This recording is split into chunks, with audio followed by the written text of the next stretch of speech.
All right. Yo, yo, yo, what up, everybody?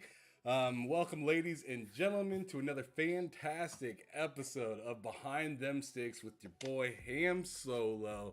Make sure you hit that like button, hit that subscribe button if you enjoy this type of content in case you forgot to last time. And make sure you share this out so all different people throughout the gaming sphere can check us out, see what we're all about, because we're all about meeting people, having a great time. Crazy Louie is today's guest, and man, oh man, am I excited about it. This dude is so funny. He always gets me laughing. He always starts off my day pretty good with his videos. I mean, is just a dope dude. But check him out. He has his own channel. And also check out some of his bros that he has on the channel as well. Some really good guys. But let me not just do all the announcing for you. Let me let yourself announce yourself. So, what gaming and social media platforms are you on so people can check you out, start following you, maybe game with you? Let's go. Oh, first of all, thank you, Han Solo, for inviting me to your show. I'm really, really excited to be here hanging out with you. Really. Oh man. Let's go. Yes, I'm really happy, really excited. I can't tell you how jumpy I am, and yeah, it's awesome. It's awesome that I'm here hanging out with you. And where can people find me? Wow, I got a bunch of places where people can find me. The only one I don't remember is my Nintendo Switch because my Nintendo Switch is somewhere, and we all know who has my Nintendo Switch, and it's the missus because the missus likes to play her what's it called, Mario Party and stuff. So yeah, she has it away from me. I actually miss it, but yes, where you can find me on Twitter, Crazy Louis Gaming. Also, you can find me on YouTube, which is Crazy Louis Gaming, also the name, and that's on. And we have Xbox International every Wednesday at 7 p.m. Me, Silent Cypher, and Sour Blow. And also, guys, in Xbox, you can find me. My name in Xbox is Crazy Louis with a capital C and a capital L. And the picture I have is a predator because I'm a big fan of Predators. I'm a big fan of Jason. I'm a big fan of all those old franchises. I love Predator. I love Aliens. I love all that stuff. And yeah, so my gaming pictures of Predator. And you can find me on PlayStation as Crazy Louis 1983, which was the year I was born. So yeah, that's where everybody can find me to game with me and hang out with me. So there you go.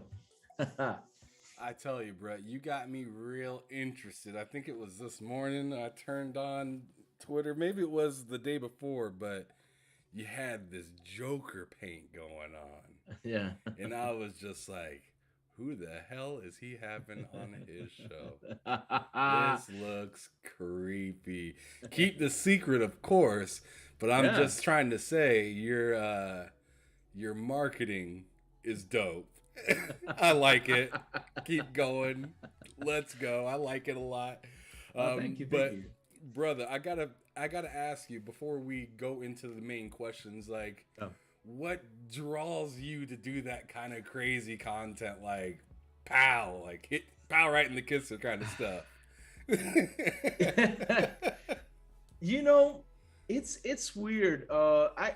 I can basically tell you the story on how it all began. Um, Basically, I think it was last year. Yes, 2021. Um, I was hanging out in the chat, and that's where I met Sour Blow, and we were just sitting there. Sour Blow was like, "Hey, Louis, why don't we just do something? Let's do this real quick." I'm like, "Okay, let's do a podcast. Let's do a show. Let's watch the E3." I think we watched the E3. I think it was, yeah, last year we watched E3, and that's what we did. We played E3. We were commenting. We were doing this, and then we just started like, okay. Sarah Blow said, "Hey, why don't we just do a podcast?" So we got another friend in it, which his name is Jose King Cobra, and we got into this whole podcasting situation 3 months later. And once I got into that, we started our the Spanish podcast and just started working from there. So Sarah Blow said, "Hey man, do your Twitter. Get yourself a Twitter account." I was like, "Oh man, I'm not a big fan of social media. I only have Facebook, and I don't use it that much. I'm not a big, and So all that you stuff." were Yeah, shy guy, kind of like I was. you didn't want to talk to really anybody. No, it's not that. It's just that I was just not really like into it. Like I was like, okay, let me get into this, let me do this, and I was like, oh man. But yeah, Facebook and me just never really got a good interaction, and I was like, okay, let It's me give it a. complicated. It's complicated, yeah. You know, because here's the thing though. I was like one of those people like, okay, let me post a picture of what am I eating? Like, you know, people that take pictures on the restaurant, people take pictures like, hey, I'm here, you know, stuff like that. I was like, why do people do this? You know, I mean, I never found it like interesting. So what happened was Salblo said, open your Twitter account. So yeah, I opened my Twitter account and just I just had it there and just he kept on posting. I was like, I posted things and did this and did that. And Salblo was saying, Louis, um work on your Twitter, work on your Twitter, work on your Twitter. He just kept on banging me, like smacking me, like Louis, work on your Twitter, work on your Twitter. And I was like, okay, question. I asked him, anything goes on, can I just be myself? He said, Louis, why don't you just be yourself? Just do what you gotta do, just do it. And so what happened was just one day out of nowhere, just said, okay, let me do this. Let me just wake up, let me do this, and let me be. And this is something like when I was like a young guy, I remember I used to do performing arts in high school. I used to do acting, I used to do all this stuff. I mean, I dress as girls, literally. I used to wear a wig. I wear dresses and you know, high heels, stuff like that, just to make people laugh. And I love making people laugh, and that's the thing I have in me, that I just love to see people laugh at my stuff and laugh at me. I don't care, just I just love to make people laugh. I do anything to make anybody laugh. So when Sarah would just smash me, said, hey Louis, just do whatever you gotta do. So yeah, I started with my good mornings. um and then I just started, you know, just all of a sudden Twitter just, you know, it brings you people to you. Like for example, I met right there Fun Speculation Math, which I love him to death. He's a brother to me. He's awesome. Mav is a big brother to me. And I met right there from Speculation. I was like, yeah. So I started doing all my promo videos and got the energy to it. And I was like, hey, you know, what's up? You know, like I always do, my promo videos, which everybody all of a sudden just getting into it and loved it. And what I love the most is that I'm actually um getting into people's hearts, and that's something that is really every day motivates me, wakes me up every morning when I hear somebody say, hey Louis, thank you for those good mornings. Those good mornings get me up and ready, they get me up and happy, they get me this, they get me that. And for every time I hear that, that just that That's really special. shakes me up. That's special. and Yeah. and and this is what happened. This is what I've just been doing. And all of a sudden, like out of nowhere, right now I have 870 followers on Twitter. Out of nowhere. um Let's go. let's go. And it's raising really fast because, like I said, I love doing this and I love to make people happy. I love to see people smile. And I love to because seriously, lately that's all we've been hearing everywhere. Since 2020 came around, 2021 is here, 2022, all we're hearing is negative stuff. Right. And You ain't lying. so I just love to give people all the positive vibes I can. I just love to give them the positive vibes, even though behind the scenes I might be going like, this is happening. I don't care, man. The people bring me, lift me up, and they say, hey Louis, go for it. You know, like let's get around to say good morning, what's up, how is everybody doing. And also I'm also trying new things. Like for example, the other day I posted a video like 2 minutes with Crazy, you know, like let's chill with Crazy Little for 2 minutes. And I'm trying to get the hang of it, you know, talking to the camera and stuff like that, just, you know, just to talk to people about the day, like what's going on with me, and to see what's going on with them. Just to get some response back. And yeah, um and like I said, with love, I do it all the way, man. Seriously, and just people saying, "Hey, man, thank you for those good mornings and thank you for all those promos and all that stuff." Just watching people smile, people laugh. I love doing that. I Yeah, love it doing gets that. wild. But I Yeah, gotta know, like, you. I mean, you said you learned some of this stuff like through yeah, school and yeah, whatnot, correct? yeah. Correct. So Yeah. do you still get? I mean, I see you do some preparation and everything like that before your videos. Oh man. Do you get pretty nervous still doing that and posting it out, or is it just Oh, something that you just like you're able to slap together real quick and okay. Oh, that's a very good question. Here's the thing though. The other day we had on XPI a young lady named Vanessa Villalobos, and she explained something really good, and she explained that for her voice acting, she needs to get training either way. You can never get perfect. And for example, for me, how do I ponder my ideas, right? First of all, I I walk back and forth like this hallway right here. This hallway that's behind me. Okay. You see me with my cell phone just walking back and forth, and I'm just analyzing my ideas, like how am I gonna pitch it, what am I gonna say, and yeah, so I walk back and forth, and then all of a sudden it clicks. I hit the record button and I say, "Good morning, everybody," the crazy one, and then I just deliver what I gotta deliver. And sometimes, yes, you can't imagine how many times I messed up. I mean, I can mess up 10, 15 times, yeah. And yeah, the how do I prepare myself like this? I also watch a lot of YouTube content, which, for example, one of my favorite YouTubers is the guy from Demolition Ranch. If I don't know if you ever heard from Demolition Ranch, No, you I have. should go. Oh, Inform you me. haven't? His name is Matt. Oh, I forgot his name. Matt Carrick or something like that. And what he does is he's been doing this for a whole bunch of years, and he has, I think he has three shows. He has one called Demolition Ranch.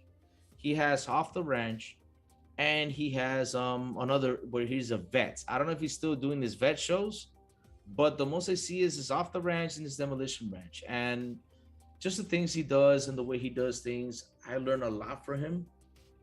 And also I learned a lot from just watching a bunch of things, movies back in the day, stuff you see.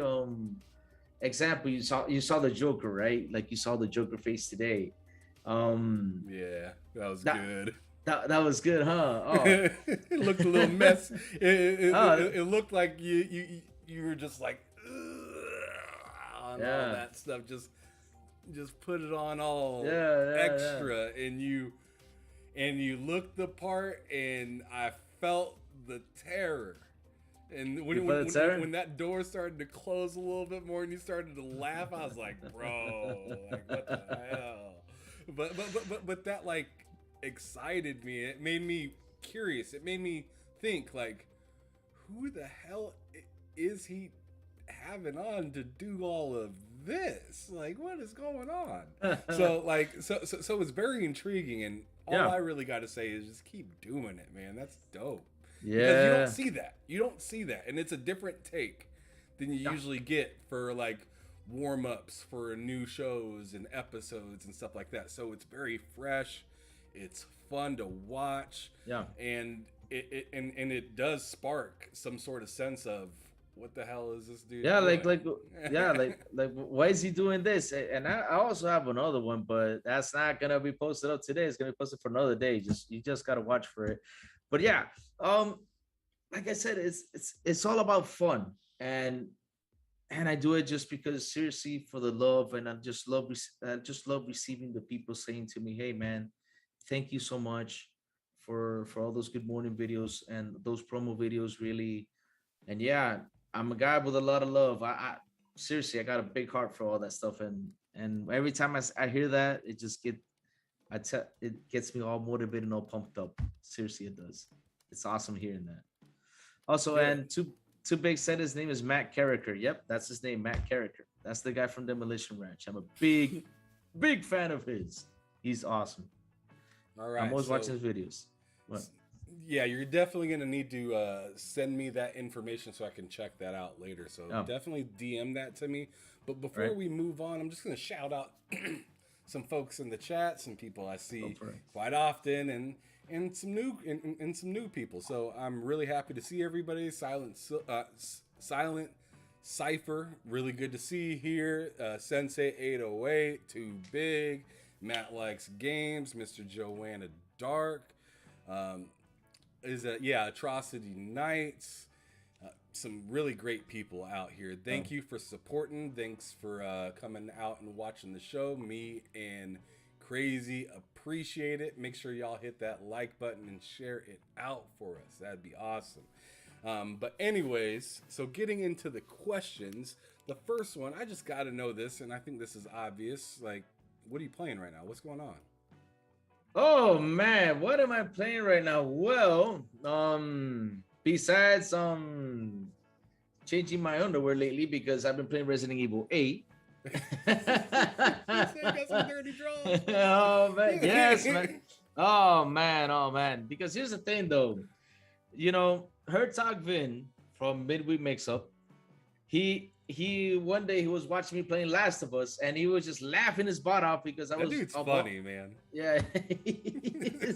So he's just laughing his butt off because he saw me like jump from the jump scares. So I said, you know what, Hertz, I'm just gonna tell you when I'm gonna play Resident Evil so you can come watch me. He's like, oh, you tell me, I'll come on anytime, anytime, anytime. So yeah, here's the funny part. So today again, I got into Resident Evil today, and I jumped in there, and Herzog comes in late, and I have a thing though. Seriously, seriously, there's nothing that scares me the most than dolls. I do not like dolls. Hell no to dolls. No.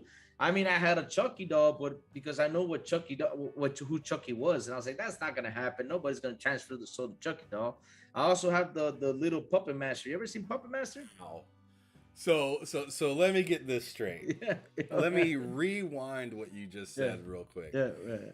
You're telling me that you don't like dolls. Yeah. Yet, oh, I got a Chucky doll. That's cool. I used to have a Chucky doll, but the thing is that But that's fine.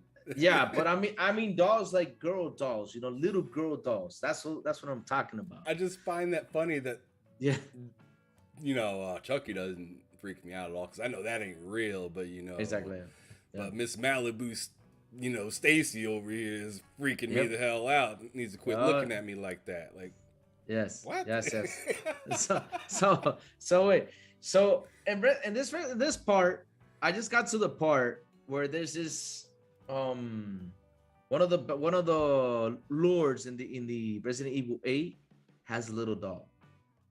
And man, as I was walking, I saw dolls hanging. All of a sudden, I thought Mexico. I was like, oh my God, this is like that Mexico episode where these guys, ghost hunters, went in there because there's an island in Mexico where it's all about dolls. And so I was like, oh my God, I'm into this thing. I was like, dude, if one of those dolls literally pop out and jump on me, I think I'm just going to run out the room. That's all I was thinking. But yeah, I was playing Resident Evil 8 and I got to that part and Hertz said, hey, I got to go to bed. And I was like, okay. So I stopped it right there so I could continue tomorrow morning because, yeah, I wanted to keep on seeing so he can laugh his butt off. And yeah, that's what I've been playing. Resident Evil 8, Shredders, some Elden Ring because, everybody's been playing Elden Ring. I've actually taken a little break, but I'm going to jump on it next week to see if finally I can beat it because I'm already level 70. Wait, I'm already level 105 and I got 77 hours into it. But yeah. Damn. Yep. So you're going in.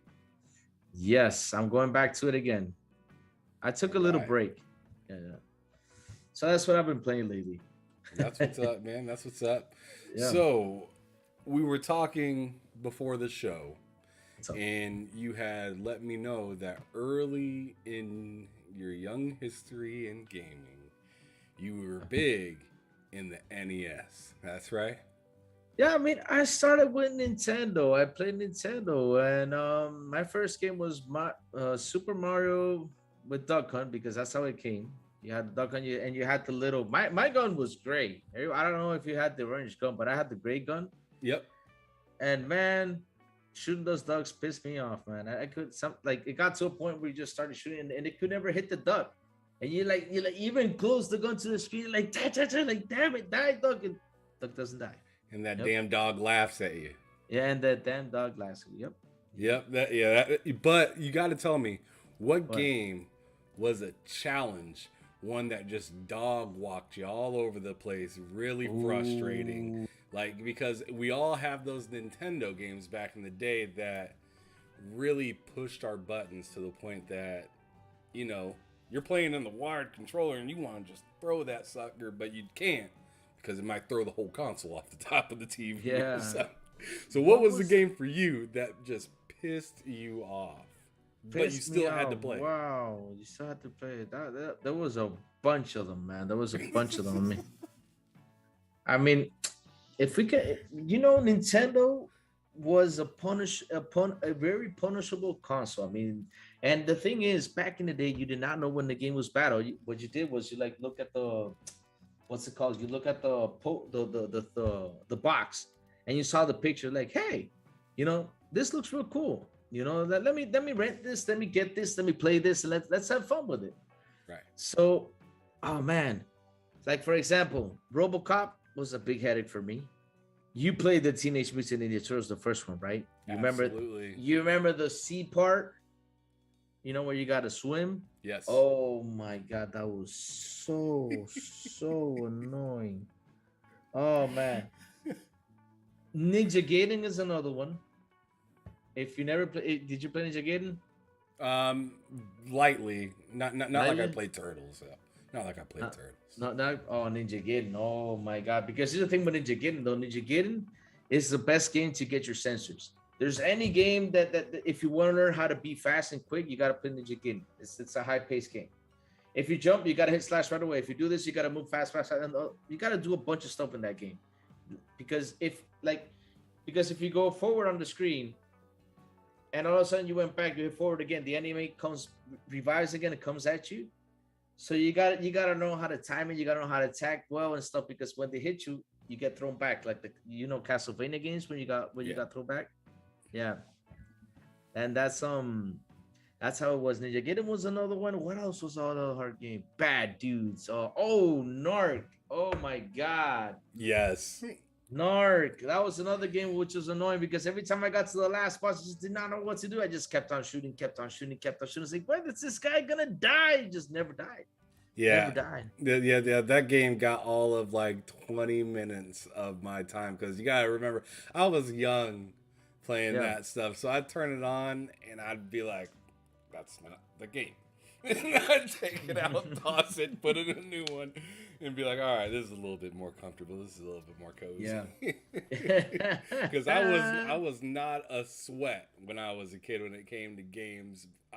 The closest game that I was sweating crazy on would be like Mario or Mortal Kombat games, because you got to climb that, ladder of people that you're fighting and stuff like that. So But really which Mortal Kombat though? Mortal Kombat 1 or Mortal Kombat 2? Because Mortal Kombat 2 was the big pain in the butt. Mortal Kombat 1 was, I thought that game was tough until I got to number 2. No, I can remember because I was young. So I thought that game was tough at first, and then I got to 2, and I met Shao Kahn, and I was like, what the hell is going on? Oh, and the horse? That's Mortal Kombat 3. That's Montaro. Oh, okay, yeah, that's 3. Does that one have Shao Kahn in it? Yep, that too. Yeah, okay, so what was the one with 2? Two was Shao Kahn and Kintaro. Okay. And the first one was Shansu and Goro. Yeah, dude, I definitely can't forget Goro. Yep, nobody can forget Goro. That dude was an asshole. He'd grab you and throw you across the map. Yep. Yeah, man, that dude was cold. But, bruh, yeah, that was kind of my time, a little bit of growing up. But I was mostly a Sega head, with Road Rash and like the old Madden games. Bill Walsh football was a big deal to me. Of course, Sonic and all those different types of Sonic games. They had so many different kinds. Oh, I played all the Sonic games, and I have all the Sonic games in my Xbox. I have them all. I beat for the first time. I sat down and was like, let me beat all the Sonic games. I beat, because the only Sonic game I beat was Sonic 2. Remember when you bought a Sega Genesis, it came with Sonic 2? Yep. So I beat Sonic 2, played the big hell out ass of Sonic. boxes. Those Segas. Yeah. Big ass boxes, dude, for no reason. Yep. It was a big ass empty box with a little plastic system in it. Yeah, that was the first Sega game I beat was Sonic 2, and I love that game. I can sit down and play it again and beat it. I was like, let me head back and just let me beat all the Sonic games. I beat Sonic 3, never beaten it. Beat Sonic and Knuckles. Beats Sonic CD and Sonic 1. I beat them all. Did you ever do 3D? What was it? 3D Blast? Wait, there was a Sonic that was for Sega Dreamcast. I did not like that Sonic. Just the way it was, I did not like that Sonic. 3D Blast, which one was 3D Blast? 3D Blast, like he almost looked like a ball on the screen, and like you could like go and like it was like a weird 3D kind of world where you kind of seen it from like the top kind of corner, Yeah. and like I don't know, like the maps were all weird. They had it, I believe, for Sega Genesis, and I want to say it was I see. Saturn that had 3D Blast as well, but it was not the best game. It felt really slow. You couldn't really go like crazy Oh, fast like you could in like okay. the side scrolling ones. That was in what's it called? Wasn't it in Game Gear or no? No. I think I- it was on Game Gear actually as well too, but it was originally, I believe, on the Genesis. Yeah, I've seen it. No, I have not been in that one. No. Yeah, that one's not the best, but it's definitely interesting because I remember because 3D games were pretty pretty scarce. So when we got that, Yeah, I was like, oh man, I can go all different directions with Sonic this time. I don't just have to go right. yeah. So that was kind of cool, but it didn't end up being all that I thought it was cracked up to be. Because I thought it was gonna be like, man, I'm in 3D, but I'm like going. And there's really only like bonus levels where it felt like you could do that in that game. Oh, you know what? Another game pissed. Oh man, this game pissed me off. Terminator 2. Ah, Judgment Day. You no, talking about with yes, the the you talking Nintendo about with the game. little aiming thing all over the scene, No, no, no, no, all no, over the no, no, screen? no, not That that one? one. No, no, no, no, just the one that was a Nintendo.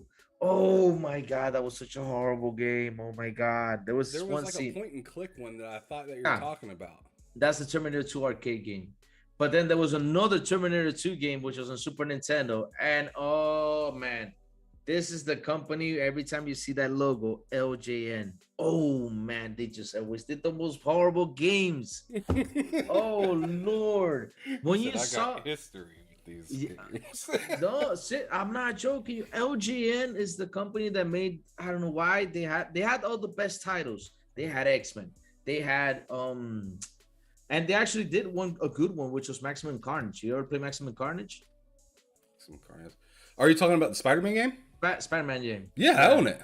Yeah, they did that one. That was actually good, but LGN did a lot of horrible games. Like, why they did every time I rented those games, oh man, and I saw that mark, I was like, oh no. Oh, let's give it a shot. Let's give it a shot. Oh And no. oh no. And yep, just that logo. Oh, it was a rainbow logo. I remember all that, man. Oh, but they got a good couple. Out of 100 games, probably 10 of them are good that they Oof. did. Yeah. Oof. That's a hot take. All right. So you started out with the NES, Yep. but what really transcended you into gaming? Because I mean, that's just like the starter console. I'm sure there was a point where you're like, all right, man, like, all right, I'm keeping my eye out for gaming now. What was the next console after that? Was it the Super Nintendo? Or Super was it something Nintendo, else? yeah. Super Nintendo, yeah. And then after that, Sega. Yep. Super Nintendo. After Nintendo, wait, I had my Nintendo, got a Game Boy. Game Boy, I didn't really pay that much attention because with Game Boy, you were like, oh man, batteries go up real fast. You gotta get, that was just a pain in the butt. Especially the Game Gear and the Nomad. Oh that yeah, stuff was those things insane. were battery drainers. And yeah, and Game Boy games, I only had a few games. I had the Mario Land, was it called Mario Land, which is a good one. That Mario Land was really good. What else did I have? No, I don't know. Seriously, I had to sit down and think about it. But yeah, but Game Boy had a couple games, and then I went to Super Nintendo, and I fell in love with Super Mario World. I love Super Mario World. I can play it 100 times and never get tired of it. I can beat it Right. 200 times. There's always stuff to find, stuff to do. It's such a fun game. Such an easy game to play and enjoy. I love Super Mario World.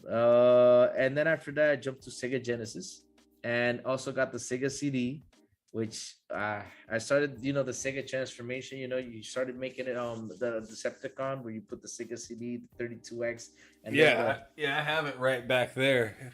what do you have back Yep. there? Yeah, I'll bust it out real quick. What do you have back there?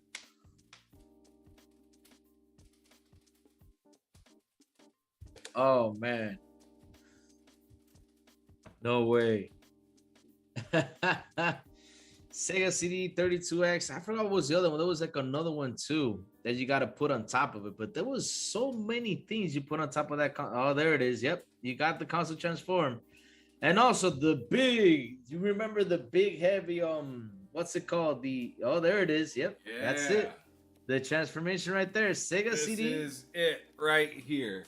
Everybody, in case you need a little bit of context, got the Sega CD right over here. Yep.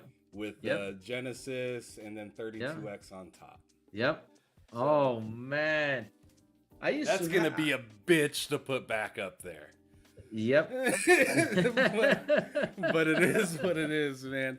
That hooking that thing up is a nightmare because it's one thing that goes into another thing that goes into another thing that goes into another thing, and then it finally hooks into your TV, and then you're plugging in 3 different consoles. No, but the power cord. You remember the power cord? It was this big ass box. You're like, what the hell am I gonna do with this? Where am I gonna plug it? And then you have to buy like 5 what's the things called? The 5, we call them pianos here. They're the power strips. The power strips, yes. You have to buy like 5 power strips just to connect the freaking Sega Genesis on there. Right. Oh, with all that stuff on there, man. Oh Lord, that was just crazy. That was crazy. It's currently crazy. Like having that thing plugged in, it takes up like one whole power strip. Yep. Because the thing, like you said, the boxes on it are so damn big that it takes up one whole power strip, and then I have to use the last one on the edge of another power strip so I can plug everything else into the top half. It looks like a freaking fire hazard. Yep. But it's pretty cool, especially when you turn it on and have it all working cohesively together. You got the sound coming out of the Sega CD, and you're playing Doom off of the 32X, and it's just insane. And the Genesis is just the pass through for everything. And they had such great games. They had such great games. Oh, and it was such a good console. So they just started to transform it. I was like, why are they transforming this? And I remember with the Sega CD. Oh Lord. Sewer Shark was a good game. Got that game, yeah. Yep. It's a pain. I could never beat it, but it was good. That dude at the beginning is an asshole. He is an asshole. He just yells at you and just is like, get your ass out there and go fight. Get your ass out there, go fight. And you're like, what the hell am I doing? You gotta go through turns, and all of a sudden you miss the turn and you get stuck by 2 walls, and boom, you just blow up. You're like, what? Oh man. And Sega CD was famous for their cut animations.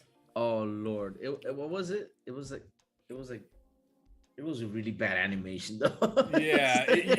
Just like out of nowhere the game would just stop, and then it go, and just show you fly straight into a wall, and it's like, I didn't know that was about to happen. I thought I just beat the level. Right. But no, you gotta start all over again. Another game that did that was Prize Boxing. I'm not sure if you ever played that game. But no, never. Prize Boxing, it's a really good idea. Shout out to Matt Likes Games. It's a great concept that sucks to play because what happens is you got your arms up and you're pushing A and C to throw the punches, right? But you throw the punch, and the only way you know that it connects is that it goes into another animation where it just shows the guy just sitting there, and then all of a sudden he goes, ugh. And then the animation cuts off and puts you back into the fight. And it drives you nuts because it's every time I hit this dude, I have to get an animation or else I know I'm not hitting them. Wasn't there a Scottie Pippen game, basketball game on Sega CD? I think it was, if I'm wrong. I don't know. That was actually a horrible game too. Oh, I mean, all there the was sports games were. There was a basketball game. I think it was in Sega CD, and you played basketball, and it was first person basketball, and you shoot, and then all of a sudden there was a cutscene of 2 people talking. You're like, what the hell are these guys saying? You did not understand it. I don't know if it was in Sega CD. I gotta look back, but I remember I saw that one day. I was like, what are these guys like? I was at a friend's house. I remember it was on the Sega CD. I don't remember real well. But when I saw it, I was like, no, no, this is just horrible. You did not know what those guys were talking about. Yeah, Seriously. Sega CD did that a lot. I know the Panasonic 3DO did that kind of stuff Yeah. quite a bit, where it was like a movie and a game at the same time, and they tried to implement just cutscenes while you were actually playing the game, and it was really weird. Some games it worked for, but Yep. most of the games it felt like very time consuming. Yep. It was for Sega City. Slam City with Scottie Pippen. Just look for it. Yep. That was it. Oh, I'm such a horror. I'm gonna have to Such cop that game just so I can like nod my head and be like, yeah, this is bad, and then just put it on my shelf forever to never be touched again. That happens so much to me where I'll go out and I'll be like, oh man, this looks great, and I'll play like Oh. 15 minutes of it and I'll just be like, Oh, do you remember as a kid? Do you remember as a kid the game that got everybody hyped and was the worst game ever made? Shaq Fu. You remember Shaq Fu? You didn't like Shaq Fu? I love that game. I was also really big into Kazam, Steel, Yeah, in yeah. those movies back in You the know, day. So I love Shaq. Shaq is cool, but it was just in everything. And all of a sudden, you remember that commercial? It was like, what, punchy things, doing something Yeah. like, oh man, this game is cool. But once you play, like, what? Like, what the heck is this? Yeah, he had this like they tried to make him into like a Bruce Lee, Lee, yes, Bruce Lee. Oh, but Lord. 7 foot tall. Yes, 7 foot tall Bruce Lee. yeah. It was I had a good time with it, but then again, I don't know. I was just really big into Shaq at that time. There's actually a website where you can send Shaq Fu game for them to burn it. Seriously. Really? Yes. I'm gonna have to buy up as many copies as I can because y'all crazy out here. I can't be burning my boy. Oh man. All right, so now we're gonna kind of tie up this question real quick. So right, I gotta know. So you started at NES, now Super Nintendo. Now we're going into the Sega years and whatnot. Yeah. Why is gaming so dang important to you? Like, what did it keep you from doing, or like what was the primary point of it as you grew up? Like, why is it so awesome? Well, since we got back to the Sega because and Super Nintendo days, I mean, I got a lot of stuff to talk about, like good story games. I'm gonna give you a big example. One of my favorite games of all time, for me, it's one of the best RPGs is Chrono Trigger. Okay. Yeah, we can sit here. If you never played Chrono Trigger, dude, you gotta play that game. It's the best RPG of all time.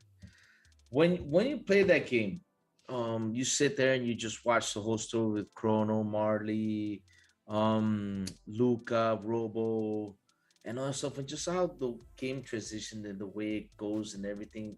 I just that's one of the games that actually got me more into gaming. I fell so in love with that game, and I was like, man, just that story from that game. I was like, man, I just want to keep on going and playing games. That was actually the first game RPG I actually beaten, and when I beat it, it was just like, wow, I accomplished something. I beat a hard game because back in the day, what do we have? We had Game Pro. Remember that we had Nintendo Power. We have all this stuff, and those were our guides. When we bought it, they gave you like a couple tips on the game and all that stuff, and Yeah. it was hard to get walkthroughs. But yeah, but Yeah, they were like freaking these Yeah. tall ass novels back in the day that you Yeah. used to get big at like thick ass books Thick. that you used I to love be able to get for these different games. But the Yeah. thing is they didn't always come for the game that you wanted to buy. Yep. It was exactly. usually only the big popular That's it. bangers that were coming out that had those guides. Yeah, like for example, Castlevania 2 and NES. In order to beat Castlevania 2, you have to like stick to a wall, lay down. You gotta hit something for like a tornado to come by, pick you up, and throw you somewhere. And how do you find that out? On guides, because we didn't have the internet back in the day. That's a big example. So yeah, like I was saying with Chrono Trigger, I mean, I fell in love with that story, and so yeah, that's how like the love for me for gaming started. And then, of course, I met this game, the game that said, "Hey, this is me. This is really me." Doom. That's my game. Word? That's yep, Doom. I am a big Doom fanatic. I mean, seriously, Doom for me is the game. I mean, I played Doom like hell on PC. I played Doom 1, Doom 2. Man, and when Doom look, when Doom 3 came out, I even built a PC just to play Doom 3. Wow. That's how crazy fan I am about Doom. Yes, I love that's oh man. Doom Slayer kicking butt. I know all the codes. I like for example, IDQD is God Moon and IDKFA is all weapons. You get all the weapons and reload all the weapons. I know all the codes by memory. It's like the up down down trip with Contra. That code too. But yeah, for me, Doom was the thing that was like, man, this is what made me love gaming the most after after playing that Chrono Trigger with the story side and then getting into this first person shooter game. Double barrel shotgun. Oh my god. And that chainsaw. I used to run around with the chainsaw, just to scare around and just was like just like oh man. Oh, that's what got me. That is like like one of the iconic things to do up in Doom though. Is just Yep. to just chainsaw people in half because it feels so damn good. Oh, and a double barrel shotgun, man. Every time you shoot it, boom, you hear that and reload it. Oh man, that sound. Oh man. And that's what that's one of the things that got me hyped for Red Dead Redemption 2. When you start the game, when you begin Red Dead Redemption 2, you hear the bullets gets in there, and all you hear boom. That sound just gets me hyped. It's like, You oh like man, that this a little bit of bass with yeah. explosion? Yeah, it's Yeah, nice. yeah. So yeah, gaming for me, after playing all those games, I mean that Chrono Trigger, Doom, oh man, oh Metal Gear is another example too. It's another beautiful game that got me more enthusiastic and to just buy and just enjoy all these awesome games and stories and stuff. And really, I just love a good game, a good story. I don't care. Like for example, people talk about graphics nowadays. Yeah, graphics are awesome. I mean, they're beautiful, they're cool. But I'm a big fan of fun factor. If the game has a big fun factor, I jump into it and I will enjoy it more.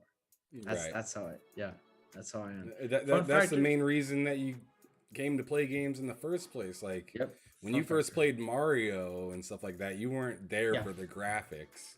Yeah. You were there to beat the level because you just seen your buddy do it. Yeah, I just want to beat the level and get it. Like, do you remember back in the day? It was all about high score. Back in the day, it was all about high score. Mm-hmm. Arcades, it was just all about high score. Like, let me get 9,099,099 in Pac-Man, for example. Let me get this. Let me get that. That was just all about not back in the day. That was all And about then, cruising USA. I wanted to get the best time. that's another good game. Cruising USA. Also, and then came out with the graphics. Like all of a sudden, everything was graphics. Like blast processing. Who the hell knew what the hell blast processing is? Do you know what blast? I remember the kids blast process. Sega has blast process. You're like, what the hell are you talking about, man? What is Yeah, what that? does that even mean? Yeah, and for me, I have both of the consoles. Like I was like, well, for me, Super Nintendo is better because the sound is clear. It sounds much better. Sega's got a little rustic sound, and some of the games look good, but the Nintendo had like a better sound to it, and it had better colors. Some of the games in Sega did not have the better colors like Super Nintendo did. Yeah, but I'm just the guy that like I said, I love to play games. I get on my consoles, and I don't care if the, I don't care where the game comes out on that console. Like seriously, like for example, PlayStation, I don't care for it. Like how can I say this? God of War, for example. I love the game, and heck yeah, I'm gonna buy a PS5 to play God of War. I don't care. I'm just gonna buy it just to play the game. And another example, like Halo. We're all fans of Halo. We love Halo. What we're we gonna play it on PC or on Xbox? We're gonna get extra play Halo. Nintendo, Zelda, Breath of the Wild. Yep, let's get our Nintendo. Let's get ourselves. Nintendo is the main Yep, perpetrator when it comes to do graphics really matter? Because Nintendo exactly. is crushing it, and they got the worst, Yeah, quality of all of the consoles right yeah, now. yeah. Like you could even get better, you can get higher frames and better resolution on Stadia than you can on Yeah. freaking Switch, but Switch is smashing every And month. And Doesn't here's matter. the yeah, and here's the thing though that people need to understand about gaming. Gaming is a thing you sit down, you relax, and you enjoy. You need, and it's a way to release stress and just get away from everything. Concentrate on a fun story, concentrate on a fun thing. That's what you gotta do, and that's what I love the most about gaming. Every time I sit there and I play the game, the only game that makes me sweat is Doom. Doom is the game that makes me sweat because it's all. You never played Doom Eternal? The adrenaline, it gets you pumped. So right, See, it gets me I get to nervous jumping around playing that game because I'm like, oh fuck, like I'm constantly running around like F. Where am I going? What am I doing? what am I F. doing? Yes, But my yes. bro, I gotta throw his name out. Hard Days Mike. That is somebody that you should link up and talk about Doom with because this dude is just like if you were on the opposite team and they made a multiplayer Doom game, Yeah. I would be somewhere under a table hiding the entire game if he was out there playing. Really? He's Yes, that because good? Oh, he is that freaking good that that's it awesome. is like he's so good that he breaks controllers playing the game, bro. Like he like I'll hear him playing and it's just it sounds like tap dancing going on his side on his side of Oh, the chat. It's like you like the game like oh Lord. and he is crushing it. Such a good Doom player. I'm actually gonna be having him featuring on one of our shows this Sunday with Matt Alex Games. I have another show called Game Drain. It's a totally different channel than this Yeah. TSWS site, but we talk about all different stuff. But I'm gonna have him coming on to the show, and Yeah. we're thinking about bringing him on permanently. But he's a really good guy. I've been talking to him Cool. now for over a year online, and just I met him through Twitter at first, and then on Xbox Live we started chatting and whatnot. Because you know how it goes. You know, you meet Yeah, gamers. me gamers, yeah. Yeah, Yeah. Oh but man. he's a really cool dude. Really knowledgeable about Doom Yep. and like Star Wars and stuff like that. He loves that Yeah, stuff. and that's the thing though. Like that's what I tell everybody. You gotta sit down and just play the game. Doesn't matter what system you have. You got your PlayStation, play your game. You got your Xbox, play your game. You got a Nintendo, play. Just enjoy, relax. Forget about graphics. Forget about everything. If you love the game, play it. Like I'll give you a big example. Friday the 13th. We remember, Friday the 13th the game. Did you play it or did you not? To? I did not. You did not. Oh Mhm. man, you missed out.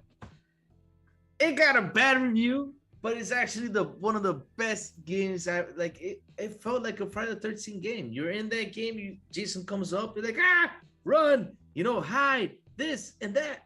It's an incredible, fun game. And I played it. I bought it for Xbox. I bought it for PlayStation to play with the guys in PlayStation. I didn't buy it for PC because I did not have anybody to play with it on PC. But yeah, I bought it pretty much for both those systems, and I enjoyed it. And I just didn't care about graphics, and because the graphics were like okay, but then it got better, and the game crashed a lot. But man, it was so much fun to play with everybody. Seriously, that's a fun game. When you get like 8 people together, it's a fun game. Really fun game. Yeah, I haven't played that game, but I see what you're talking about. Like Yeah. awful rated games Yeah. that are really just actually super duper dope. Like my favorite of that category would be like there. These are some goofy games. Don't judge me, but No worries. but the first one would be Chef's Love Shack for the N64 and Dreamcast. That was a South Park game Oh no, if it's a where South Park game, it was just a bunch of questions and a bunch of mini games about the show, and it was just so funny and hilarious. And I mean, just like you say about Friday the 13th, how it kind of puts you in that movie mode. Well, this puts you in that show mode where it yeah, feels like you're on the show and you're actually one of those characters, and it's just hilarious. And then the yeah. other game, which is just a crazy game and like super probably inappropriate, but it's really fun, was Leisure Suit Larry. Ah, you're listening to Larry, man. Oh man, Let's go. I found out this is your brother. I found a Leisure Suit Brother here. I'm Yes, always talking about Leisure Suit Larry. bro. And That game was crazy. Someone I know around here, that I'm not gonna mention names. Yeah, I know who he is. He said, "No, that's not again. That is such a horrible game." I say, "What? I grew up. I remember my uncle. He's like, hey, come over here. Let me show you a game." He showed me the very first Leisure Suit Larry was just like the worst. I don't know what graphics it was. I don't even think it was 8-bit. And the thing is, you got to answer question. There was like a curtain going up little by little. And if you got everything right, you got to see the girl's breast. Yeah, the chi-chis. The chi-chis, yeah. but it looked horrible though, man. But it was such a fun game. I played it. I don't know what I was doing. I was just enjoying it because it was actually a game on the PC. And also, I remember playing that flight simulator. Oh, I did horrible in that. Oh, man. I don't even know what I was like. What am I doing? Just taking out the plane. Like, what is this? Is that a tree? Like, it's oh my god, I remember all those days, man. But it was fun, though. It was fun. Leisure Suit Larry is a good game. What other horrible game did you play? Well, I mean, I've technically played a slew of terrible games, but Me too. Leisure Suit Larry was by far one of the most fun but hilarious. Just because, like, if you're listening to this dude talk to women, it's just so freaking funny. What he says, and like you're like you're this like sperm that's like swimming, and you have to swim to the right, like the smiley faces, and dodge like the devil faces and like the burps and the farts that you could accidentally do while talking, which would knock down your like credibility with the person that you're trying to holler at. And the whole point was to try to like sleep with these people, and you could never like quite finish the job because there would always be something insane about the person that would ruin the whole experience, and then you'd move on to the next thing. Yeah, those games are fun, man. And Sam & Max hit the road. Did you ever play Sam & Max? No? Nuh-uh. Or Full Throttle? Did you play Full Throttle? No, sir. Okay, you gotta download Full Throttle on Game Pass. You gotta play that. It's Full Throttle. Pass. Full Throttle. Is that the one with the biker dude? With Ben, yes. Yes. Yeah, and that dude's a freaking jerk, right? No, he's awesome. Well, he's kind of like he has a really rough way of like handling, like like you and you can choose. It's a point and click game, right? Point and click game, yes. Yes, I did beat that. Or I didn't beat it. I'm close to the end of it where you're doing like you gotta ride a motorcycle and like you gotta hit people off of them. Okay, what you gotta do in that part is you gotta hit them in a certain order. I know that. No, each one of those, they give you a weapon. Each weapon, like for example, there's these guys, the sand guys, they're on the fast bike. You need to have the chain to throw it on them, so you can grab them. And each of the weapons give you like a clue for you to get them. Get those bad guys. Okay. So yeah, and then after that, you're gonna have to you're gonna have to steal a bunch of bunny rabbits after that. And you're gonna have to throw them on the field because there's gonna be a minefield. You gotta send them out for the bunny rabbits to blow up so you can keep on walking. Wow. Yep. That's a trip. That's gonna be it's a fun game. Excuse me. It's a fun game. Oh, no worries. All right, so we better keep going because we're just hovering on the same question for a long time. But it's a lot of fun, and that's what happens when you have gamers just sitting around talking, sharing their backgrounds and just how they were brought up inside this crazy world of gaming. But anyways, so with all that being said about your whole gaming history, now let's move over to content creation. We brushed over this a little bit with like some of your videos that you'll do like to get ready for the next show and whatnot. But let's go way before that and kind of ask you what even brought you into the creation space in the first place. Like, how did you connect with these people that you now do shows with on a regular basis? How did I connect with them? Well, like when we started pretty much on the show, I talked about how Sour Blow was the one who got me into this. He said, "Hey, let's do this," and I was like, "Okay," because we were in the middle of pandemic, and we were just like, "Okay, let's do this. Let's just do this. Let's just give it a shot." And all of a sudden, like we said, we just started podcasting little by little, just podcasting every week on Spanish, and then I said, "Sour Blow." I gave him an idea. I said, "Why don't we do an English channel? Let's start this. Let's try an English channel, and let's see how it goes. Let's just try it out." So he said, "Okay, we could do that." I was like, "Yeah, why don't we just do Tuesdays? We do gaming lobby, which is in Spanish, and Wednesdays we do Crazy Louis Gaming." Which the idea was to start with Crazy Sour Talk. That was gonna be the idea. We are gonna just do me and him do Crazy Sour Talk, and then all of a sudden, I remember that we met Mr. Joanna Dark. We talked to him, and yeah, he came aboard and said, "Yeah, let's go." And also, and while we were talking with Mr. Joanna, we also met Silent Cipher, and Silent Cipher said, "Hey, I asked him, Silent, would you like to join us to do it?" He said, "Oh yeah, let's go, brother." And so yeah, we actually formed a team, and that's how XBI started, Xbox International, and it just went along the way. And like I said, I'm trying to be in pretty, that Hall of Fame, bruh. are you trying to be in the Hall of I'm Fame? trying to be in the Hall of Fame, dog. Don't worry. So yes, you are. You're gonna come on the show with us. Yeah, yes, you gotta come on because really, we gotta talk games. I mean, actually, because I don't think the time we're gonna have on this show is gonna be enough for all the stuff we're gonna cover today. You gotta Probably go on not. next week. Probably not. No, no. But yeah, that's how we started, and we've been having so much fun with it, and actually enjoying it, and just sitting there, just talking, and yeah, the like I said, all those ideas that just come up. It's like I'm sitting there, I'm watching movies. I'm like, maybe I should do this. Maybe I should do that. Like for example, the Joker Louis.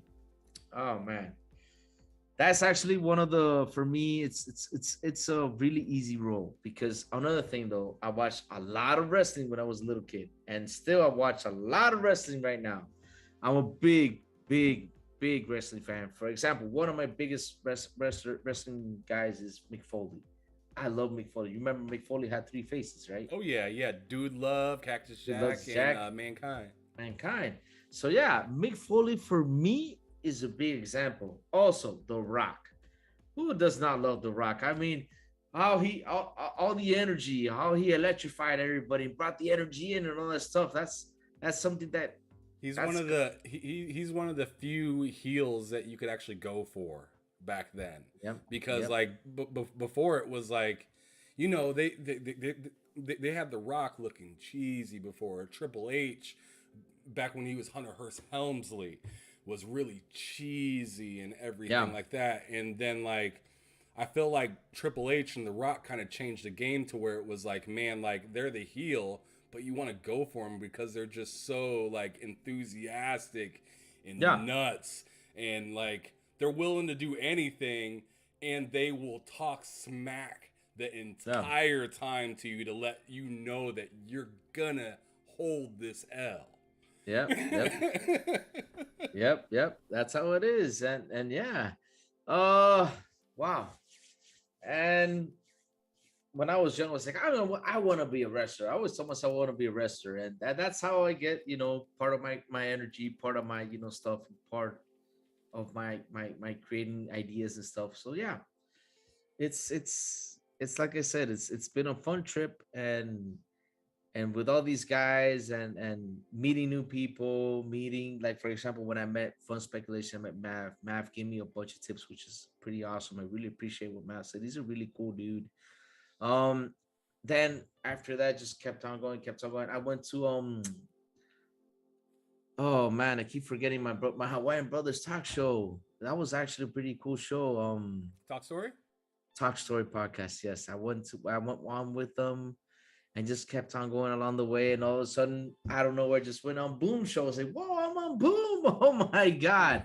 I was actually really nervous to be on the Boom Show. Yeah. And just one time going along the way, Noof also invited me. Noof Nukem. Oh man, I'm sad that Noof is leaving. Yeah, Really great guy. Really appreciate that was a Noof a really lot. sad little episode that he had. Yeah, Like it was about a month ago now, but that was pretty sad. Seeing him break up on camera and stuff like that was yeah, pretty yeah. nuts. Yeah. I mean, Noof also maybe we mix up. I'm always hanging out with those guys, which for me they're also my family. I'm always hanging out with me. We mix up. They're like a big family to me over there with Dutch and all those guys. It's awesome. Dutch is But dope. I had him on the yeah, show a few weeks yeah. back. I definitely need. I always mispronounce his name. The guy that you were talking about earlier, that's on his show. It starts with an H. Talk Ben. Yes, I can never remember his name. But that dude is so funny. I really want to have that dude on my show because I don't know why, but his backgrounds on the show just immediately crack me up every time because he'll have like a little piano set up and Yeah. everything, and it looks so like just different. And then I remember we said something on the show once, and he changed his whole background, pretty much making fun of himself. And I was like, I like this dude because he's willing to take a joke and just go completely left field with it. So like, I like people like that are just and don't that's take it how too serious. and that's how me and Herzog have our timeouts. Which thank you to Mr. Joanna Dark and I think it was Dutch. I don't know who invented the timeout thing. We get our timeouts because of that. When we go left field, they always say, "Louis, you're going on timeout," and they put me on timeout all the time. I was actually last episode on XP. I was like, man, I'm not going on a timeout. Please, Lord, I'm not going on a timeout. And I actually got a timeout because we were playing State of Decay and I got stuck in a poop bucket. I was like, God damn it, I'm stuck in a poop bucket. Come help me out. Help me, push me out. And somebody clipped that thing and put it on Twitter. And that was just a funny thing. I was like, help me, get me out of this poop bucket because I was driving a car and just got stuck on a thing and just didn't move. I was like, somebody push me. And I had to wait for like, I think Silent Cypher came around. And as always, Sarah Blow with his horrible driving, hitting us and throwing us everywhere because the worst driver out of all of us is Sarah Blow. Never play with Sarah Blow a driving game. And also, if you play Halo with him, if you see his kill count really high and his death count real low, that's his son. That's not him. That's how we you met. throwing him under the bus. And Mr. Joanna Dark is up in the chat and he is just saying, bro, you know why. You get a time always. Yep. And he did tell me early in the show, like, let me know if you need me to go ahead and time out. Yeah, you had to nudge me a little earlier and just say, bro, like, do you know who you're having on the show today? Yeah. But anything goes on the show, right? So yeah. I get no timeouts then. Take your W while you can. Take it while you can. Yeah. That's it. Enjoy it while I can, right? Now we're gonna transition back to the questions, and I just kind of want to know what is the most valuable console to you of all time if you were to pick one. Oh man, that's a tough one, man. That's a tough one. Seriously, wow. That's really, really, really a tough one. I mean, I'm actually thinking about it. I just don't know how to answer that question. I mean, thinking about it. I know it's pulling. It's gonna pull you in all different directions. Yeah. But you gotta pick one. What's that desert island console? You know what? I'll go for PlayStation 2 because PlayStation 2 has got a huge catalog. That would be the console if I had to pick like for desert because that's a console that has endless games to play. And yeah, because back in the day, you remember all those PlayStation 2 ended up they stopped making them around 2013. That's how popular PlayStation 2 was. It's got such a They huge had that. catalog. They had that really slim one that they continued to make for quite some Yeah, time. yeah, and it's that catalog of games it has. Just it never ends. It's like if you were in an island with all those games, I mean, you'd probably be like 60. I think that like right now I'm 38 and I sit on that island. Probably at 72 years old, probably have beaten all those games. Being 72 years old, they have so much games on that console. So much games, so much games. Yeah, and they really kind of put everybody that made gaming consoles and whatnot like kind of on alert. Like, hey, we're here now.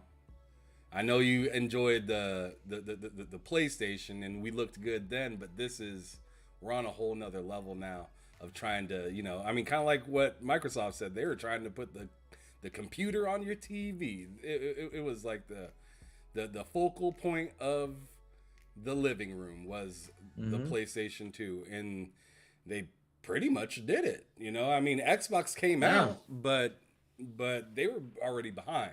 They Not were all. already way behind. And yes, the original Xbox is my console of all time that I love, Yeah, but like PlayStation had a firm step ahead just going into that generation, and they did what they were supposed to with it, and it looked and it ended up turning out really good, especially once like Grand Theft Auto 3 came out. Like that shut everything down. Everybody was playing that game.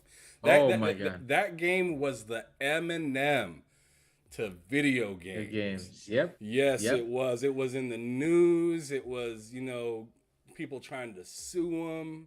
Like it was the Eminem of the video game industry. 100%. All the cheats you did, the tank to fly, all that stuff. Yeah, turn it backwards and start lifting. Yep. I'm telling you, we did that. Like I said, PlayStation 2 has got a well. Also, you had Vice City on there, which is one of the good ones, and San Andreas, Bully, Warriors. Did you ever play the Warriors? Was my joint. You'd take some flash and keep going. Yep. Pop some flash. I'm telling you, there's so much games in PlayStation 2. That's why I would say if I was stuck in an island, I would pick that console because seriously, there's just too much into it. But Xbox, like for example, when the original Xbox came out, I also had it. What games did I play a lot on there? Oh, one of the favorite games I played a lot on there was The Thing, and I regret that I never beat that game. I never sat down and beat it. Did you ever play Which The Thing? Game? The Thing. Uh-uh. You ever played The Thing? Oh man, that's such a good game. You ever watched the movie though, The Thing? Nope. Han Solo, you have never watched The Thing? Never watched The Thing, bruh.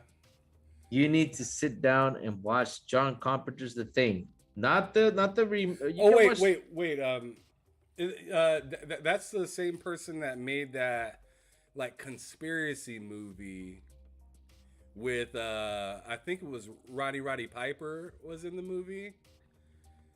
You mean the one with the aliens? I know it was a John Carpenter movie, and like the guy would put on these glasses and aliens and whatnot, and it'd say like consume everywhere and obey. I don't remember what that movie's called. That movie's called They Live. And I think it was it was John Carpenter. You're right. It was John Carpenter. That was his movie, yeah. Yeah. But you gotta what was it Roddy Piper that was the lead in that movie? No, it was Kurt Russell. That's Kurt Russell? No. And They Live, it was Roddy Piper. Okay. But and the thing is Kurt Russell. Okay. You gotta watch The Thing. Look for it. You're gonna love it. It's such a good movie. And after you watch that one, you watch then the later one, which they made a prequel to it about what happened before that Thing movie. Oh man, both of them are great. But I watched it the other day. I watched it a few days ago, and I was like, man, what happened to Oh, I won't say any spoilers. Just leave it like that. Just watch it. Just watch I it. You tell gotta you, man, watch I'm it. gonna have to rewatch this episode for all the knowledge that you're trying to drop on Yeah. me. And you missed this, you missed this, you didn't That's play that. yeah. Man, you got me feeling like a toddler right now. I'm like, oh man, what was I doing? uh, but anyway, yeah. so yeah, PlayStation 2 is the most beloved console. Yeah. But we gotta now. I want to move into a Mhm. moment that you had within gaming, and this could be growing up, this could be going to an event, being on somebody's show. Just Right. like, what is the most memorable, or at least one of the most memorable moment or moments for you in gaming? For me, a memorable moment in gaming. Wow. Hmm. Mm-hmm. Memorable moment in gaming. Wow. What could be a memorable moment in gaming? Well, oh man. Oof. I don't, to be honest, this is that's actually a really hard question for me because I got so much like good gaming moments. Like for I'll give you an example. The Doom remake was a good memorable for me moment of gaming. Remember when you're playing the Doom remake? There's this part where he's on the elevator. It's at the beginning of the game, and all of a sudden, like there's a voice, and all of a sudden he just smashes the screen, bah! And after that, I got hyped. That's actually for me a memorable moment in gaming. Also, a good memorable moment in gaming, and which this is actually for me the highest one of them all. Just thinking about is how this whole project started on podcasting with Sour Blow, and how I got into it, and how I have met all these awesome people too.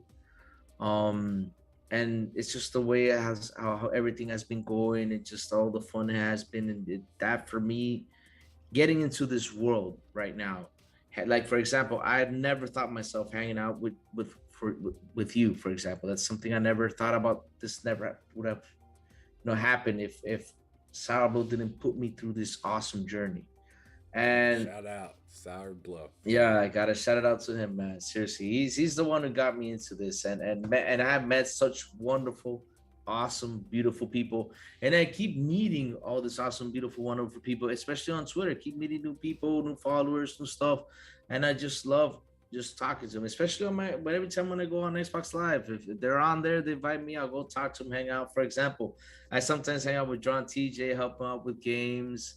The other day, who else have I played? I played a couple games. Like I played with Mav, yeah, Dutch, all those guys. Oh, and every Friday, and this is not, but this is right now a tradition. I'm there with that tradition. Every Friday, we have Forza Friday with midweek mix up team. Now Pat Jew's in it, and each time the list just keeps on growing and growing and growing. We just sit there and have fun, and that for me is like the biggest highlight for me of gaming is just getting into this thing I just got into. Is thanks to gaming, and thanks to the video games, and thanks to all this stuff, and thanks to Sour Bro for saying, hey Louis, be yourself, go for it, do what you do on Twitter, just go, let it go. And that's how it all began. I was just being myself and just blowing up, and it just kept on going. And like I said, never thought one day I would be sitting down talking with you here on YouTube, or sitting or being a YouTuber talking to people. That never came to my mind. So that for me is the biggest highlight of them all. And the people saying thank you, that's the best part of it. I Okay. really, really highly appreciate that. Best part of all that stuff.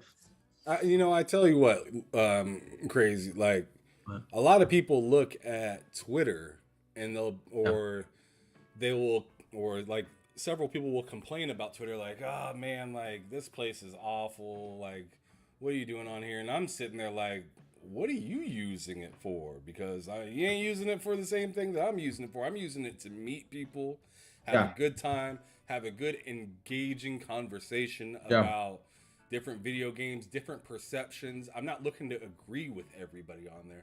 In fact, if I'm agreeing with everybody on there, then what's the point in talking to them, right? yeah, yeah, yeah, So, I mean, I'm on there to meet and have a good time. yeah, If you're on there to argue with people, well, you're gonna have a bad time. You're going to yeah, have a bad time because, I mean, you can literally argue with anybody and they will keep feeding you points, whether it's fact or fiction. But the thing is when it comes to arguing online, it's more of a who's gonna give up first kind of Yeah. thing than And it it's is like, who is right, because nobody's yep, caring or paying attention, or no one's gonna highlight you for being right about anything. yep, yep, Nobody yep. cares Should, unless you have a just crazy amount of followers. You have like Cold Eastwood numbers and followers, or higher, or something like that. No one's caring about your 2 second take, whether it was great or bad. yeah, yeah. They're looking for something fun to do in their short time. And sometimes it ends up you getting laughed at if you're one of those people. Yeah. Um, for me, Twitter is just to meet people and just have fun. I don't like to argue with people. Like today, I unfollowed somebody because of a comment they made, and I went over there and I tweeted to that person and said, "Hey, um, it's like I fed their ego by accident, but I didn't say anything hateful though. I was just saying something honest, like, hey, why do you think this, and why are you saying this or enjoying this when this is a bad thing? You're talking about something, something that's going on right now that's an awful thing in the gaming world, like for the Activision Blizzard thing." And they were just laughing about something that came up, and I was like, why are you laughing at this? I mean, screw this. um we have to think about the people that are sitting there. And after I posted that, I was like, you know what, I'm gonna delete that comment, it's not worth it. I deleted it, and I just said, let me just unfollow, and just unfollow, because I don't want to receive any more that type of news, because I'm a guy that, for example, the other day I posted something. I was saying like, hey, I just posted a question, and I was like, okay, let me just add, just by curiosity. I was like, okay, like, people complaining that Halo is not complete, and yet this game just put up a co-op thing as an extra. Is it completed then? I just posted that question, and this guy comes out, oh, stupid tweet of the day, blah blah blah, and Oh when Lord. when he said that, I come to say, hey man, it's not a stupid tweet. It's actually a question, and I totally appreciate your answer, man. Thank you for answering. Really, I honestly appreciate it. And so he responds back. He was actually being a nice guy. He said, hey man, sorry, I was being a douche. You seem like a really decent guy. Hey man, let me add you. Just to hear that, I was like, oh, that's pretty cool, because me, I don't like causing hateful stuff. I just like to sit down and talk. I mean, let's talk. Let's just talk stuff. And I wasn't like throwing heat to Halo, or throwing heat to the fanboys, or throwing heat to what's it called, Returnal. I was just asking a normal question, that's it, just to get an answer. And then somebody posted something and say, hey man, thank you so much for the answer, just to cause a little debate, a nice discussion. And to be honest, it was an actual nice discussion. Nobody went to war, nobody got mad, just that only person that said that. But then he said, hey, I'm sorry, you seem like a decent guy, let me add you, seem pretty cool. And that's it, you know and like I said, Twitter for me, I see that stuff. I like the memes. I mean, we can't ignore the memes. Sometimes memes are just funny. Like, He said the memes. yeah, Memes. oh, Memes. in Spanish we say memes, but yeah, memes, the memes, right? I like the memes, right? Just sit down and just, like, for I didn't example, know that's how you said it in Spanish though. yeah, memes, yeah. Uh, Memes. memes, yeah. So when we see the memes, like, for example, like Phil Spencer, like, with like in this God shape with the. I just love that stuff. That's the stuff I love about Twitter, when they start with the with the memes and stuff. That's the part I enjoy. But the hateful discussions and the dissing and stuff like that, when I see that, I say, hey man, if you're gonna get like that, nice to meet you. I'm gonna go. I'm not gonna get in a fight with you. I don't like doing that. I always like to send out positive vibes to everybody. Never fight, because why? Why am I gonna fight about plastic box, like I used to say, and get into an argument about that? I mean, all I do is I with that plastic box, what I do is I sit there and I turn it on and I play my games and have fun with it. That's all I do with it. And if you want to talk games, we can talk games all day. I love talking about games. So this kind of puts me a little bit in an awkward spot because, But like, I totally see where you're coming from yeah, when you say that, like, staying kind of out of the craziness of it. yeah, I, on the other hand, feel like I embrace it, and embrace it. Okay. yes, I feel like I embrace it because you know All right. what, people are gonna be people no matter what, and you can Yeah, always have your idea of what you wish they would be like, but the fact of yeah. the matter is it's not gonna be like that. Oh, but They're gonna do what they're gonna do. So yeah, I take who you are and I run with it. I just yeah, run with it, but I don't like try to fuel the fire. I just yeah, try to let everybody know, hey, this person's a human still. They're wild. Yeah, they're wild on Twitter. They yeah. say some stuff that you probably don't agree with. But Huh. when it all comes down, they're still a gamer. They can still have a discussion. But the thing is some people will discuss appropriately better on a one-on-one conversation than they do when it's like Yeah, I get you. when it's polluted with group think. I feel like Yeah, when there's a ton of group think out there, it's really easy for somebody to get ganged up on or called this, that, and the third because they don't have to worry about any kind of repercussion or they got their boys or people on the keyboards on standby or whatever just ready to do it. But like yeah, the thing I love about my show is like you're gonna want to represent yourself well, yeah, just like yeah, I want to represent myself well. I don't want to yeah, make myself look crazy. yeah, And the person, and I mean, it has nothing to do with Crazy Louie, of course, but I'm just saying, like, you don't want to come out here just making a bunch of terrible takes, yeah, and then a bunch of people are just like, ugh, that's who that person really is. yeah, yeah. You know what I'm saying? So I Oh, feel like I have somewhat of a duty with my own, but channel right here to at least do my best to make everybody be able to put their best foot forward. yeah, yeah, yeah. But like you were saying, you on Twitter, you embrace what the discussions, right? I'm with you. If there's a good discussion, I'll join you in the good discussion.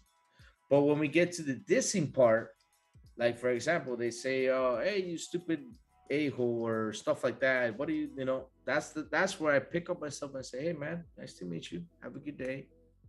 You know, you seem a little bit mad. You need to chill out. This is just a game discussion. But if you're gonna be like that, I'm not gonna talk to you anymore, buddy. That's what I say. Why? Because I'm not gonna fuel that anger, because if I fuel that anger or if I argue back with them, there's gonna be another one right behind him coming and joining him, tag team with him. And then all of a sudden we're gonna get 3 against 1. We're gonna get the Royal Rumble, and then we're gonna get AEW in there. We're gonna get TNA. We're gonna get all those companies. All that stuff is gonna happen right there if you're gonna start fighting with everybody, cussing each other out for nothing. That's Oh what I'm yeah. saying. So, but you're right though. It's when there's a good discussion, man. If I see it, I'll sit there and I talk to you about it. I would love to discuss, like I said, discuss anything about gaming. And also, like somebody posted, which is better, Xbox or PlayStation? What did I say? Both of them. That's all I say. I don't say which is better, because for me, I have them both. They're back there. I love them. They are awesome. I love my Switch too, which is somewhere, so you know where it's at. I love my PC, and that's all I do. But I just love to play games. I don't get into that argument of, well, which box is better, which is this. Nah, I leave it for those people Yeah, though. yep. I don't really care about which one's Yeah, better. I just want to know why you like what you like. exactly. Yeah, And that's me it. too. Keep it moving Me after too. that. Yeah, That's that's it. me too. I agree. Me too. Me too. I agree. All right. Well, this is wonderful conversation. We're gonna move a little forward though, because that was fantastic. But I'm Thanks, just man. kind of wondering. You listed quite a bit of different games throughout your life that you played, things Ooh, that you really enjoy. But now I kind of want to know what you don't enjoy. What kind of genre wow. does Crazy Louie kind of just tiptoe around? Here's the thing, though. It's kind of hard. I have not found a game. There's only one game that did not get me hooked up, and that was Persona 5. That was it. That was the only game that didn't get me like hooked up. I play everything. I don't have like a game that I hate or like, nah, I don't like this. Nah, no, no, no. If it's like I said, if it's got a fun story, fun factor, there's a bunch of games that are complicated. There's a bunch of games that are got like a bunch of complications. Like you need to do too much stuff to do this. Those type of games are like, okay, I'll try it. But if I don't like it, okay, I'm out of it. But yeah, um, but the only game I actually stopped playing just because of it was Persona 5. I played it for an hour and never got hooked to it. I was like, oh man, did not like it. That was like the only game in the history of video games that was like, no, that's not for Was me. it because of the turn-based aspect of it, or was there just something else? Was it the I don't story? know. I think it was just a story. I think I'll be honest with you. I think I just gotta sit down one day, just play it, give it another shot. Probably play it for like 2 or 3. I gotta sit down again and play it and say, let me give it one last chance because it also happened to me with Horizon. With Horizon Zero Dawn, I played it and I'm like, okay, it's kind of slow, it's kind of cool. But then all of a sudden, Breath of the Wild came Here and we go. you know what happened, right? Yeah, Uh, I think everybody yeah, knows what happened because they did yeah, it what happened? again. Because they did it And again. and so yeah, but with this Horizon the Forbidden West, a lot of people tell me it's way better than the first one. It's not like the first one, which the first one was pretty slow. And after I heard the story of the first one, I was like, man, this sounds like a Terminator movie, you know?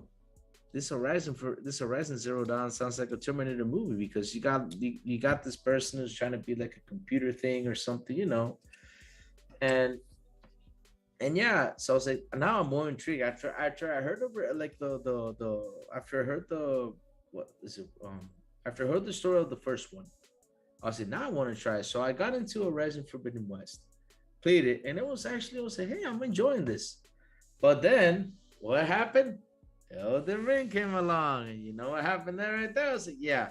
But uh the thing is about Horizon Forbidden West, when I heard that there was problems with saves, I was like, wait, I need to stop right here. I'm not going to continue this because I had one problem, one video game with the same thing, and it was with The Witcher 3, which I lost 20 hours of gameplay. You know how much is 20 hours of gameplay in Witcher 3? Because Witcher 3 is. Did you ever play Witcher 3? I played a little bit of it, but I got it on the Switch, so Yeah. I'm waiting for the Series S and X version to come out, and then I'm gonna just buy it on Oh, there and actually go through it and play it. But as of right now, yes, I own the game, but I just can't bring myself to play it on the Switch.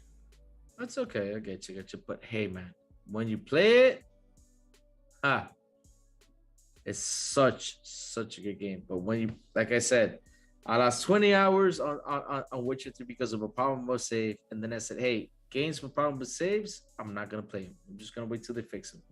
So yeah, so after I beat Elden Ring, I'm gonna head back to Forbidden West because right now I know they fixed all that stuff, and I'm gonna sit there and beat the game.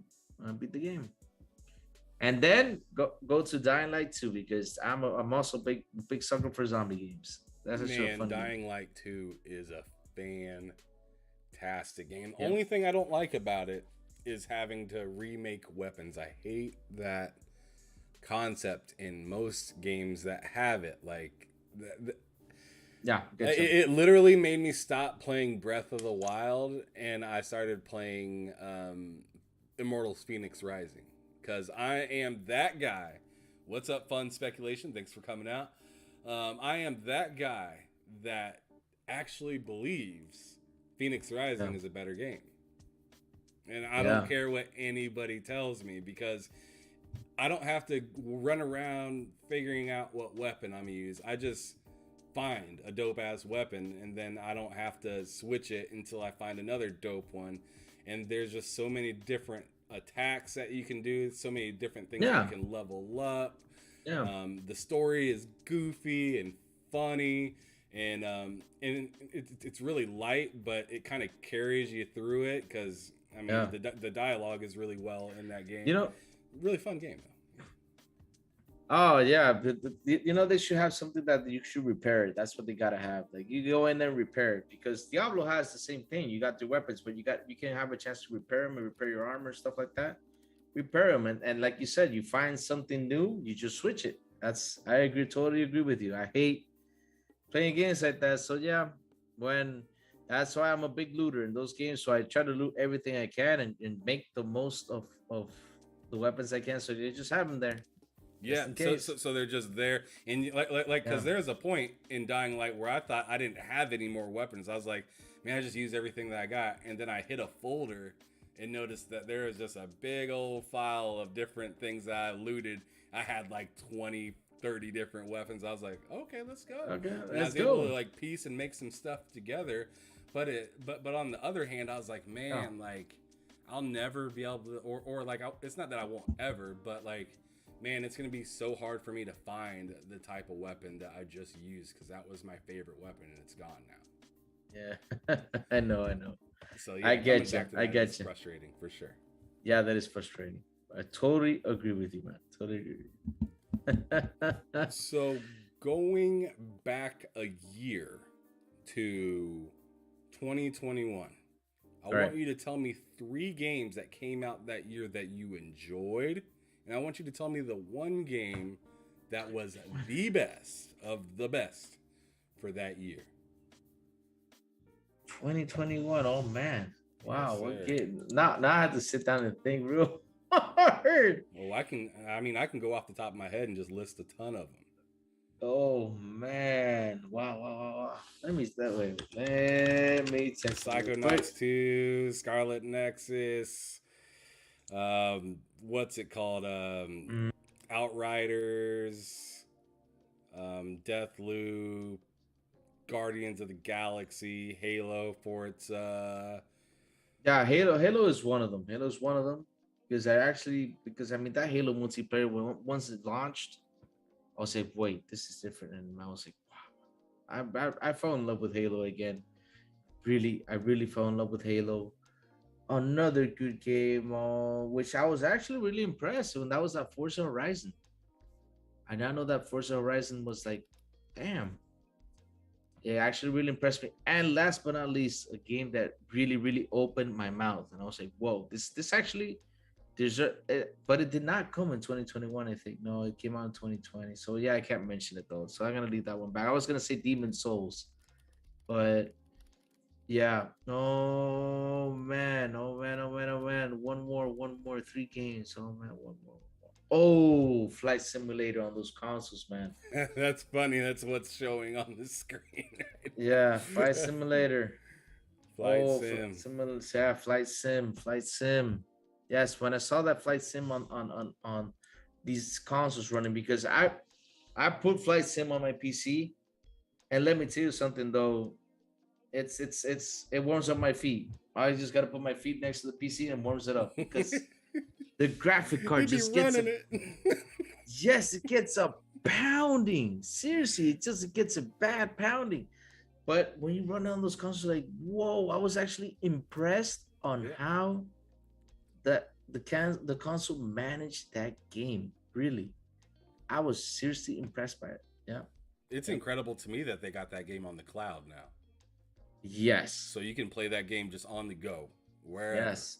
I Yes. mean, obviously you want to play with a really stable network because that's, a lot of real-time stuff going on in that game. Yeah. But I mean, incredible that they could get the whole world onto a cloud and you can just hop on there and Yeah. play with people that have it natively downloaded onto their PC and turn Yep. around and invite somebody from their Series X to play with you or Yeah. Series S. Or, yep, just incredible.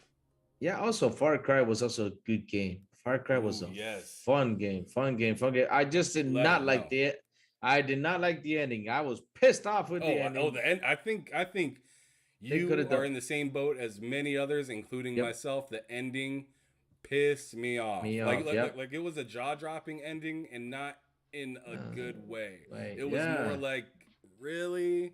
It was that kind really, of ending. Like, and then y'all it's drugged like, me all the way over here yeah, for nothing, is what or it nothing. felt like.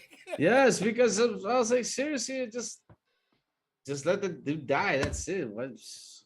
Oh, Exactly. And then and then I'm sitting over here, couple days goes by, I get an email from bro saying, I thank you for not playing the game. You're letting us like regain control over it. I'm like, hold up, you dead. Like you're already gone. Why am I getting an email from you right now? And like real life email. You know yeah, what I'm talking about? yeah. Those Uh, things were wild that they were sending out, and I was like, man, I already beat this fool, and he's still trolling me right now. no, But that was the only thing about it. But it was a fun game, and the graphics gorgeous. Wow, yes, it was beautiful. it was a good introduction because we were at the time of Far Cry 6 coming out. I feel like a lot of us were really hungry to see what some of these third party games could do Yeah, on these next generation yeah, consoles, because yeah. it felt like there wasn't a whole lot to show. And then once Far Cry hit, a ton of people were playing it. I remember Yeah. everybody was sharing their pictures and their videos of the game, and just like being able to hop out and do your skydive, just just looking around in that game and seeing the render distance and like how pretty the plants looked from Hmm. far away, and then you get up close and it's Hmm. still extremely detailed in all different kinds of ways. And sliding down this, I mean, you can get that long ass slide going with that character. You can slide down those hills, and just the terrain looked phenomenal. Some of the caves in it, the water looked really good. They actually tried to implement waves in the game, and I thought that was a little rough looking, but I was like, man, you guys tried. Really good job. Nice.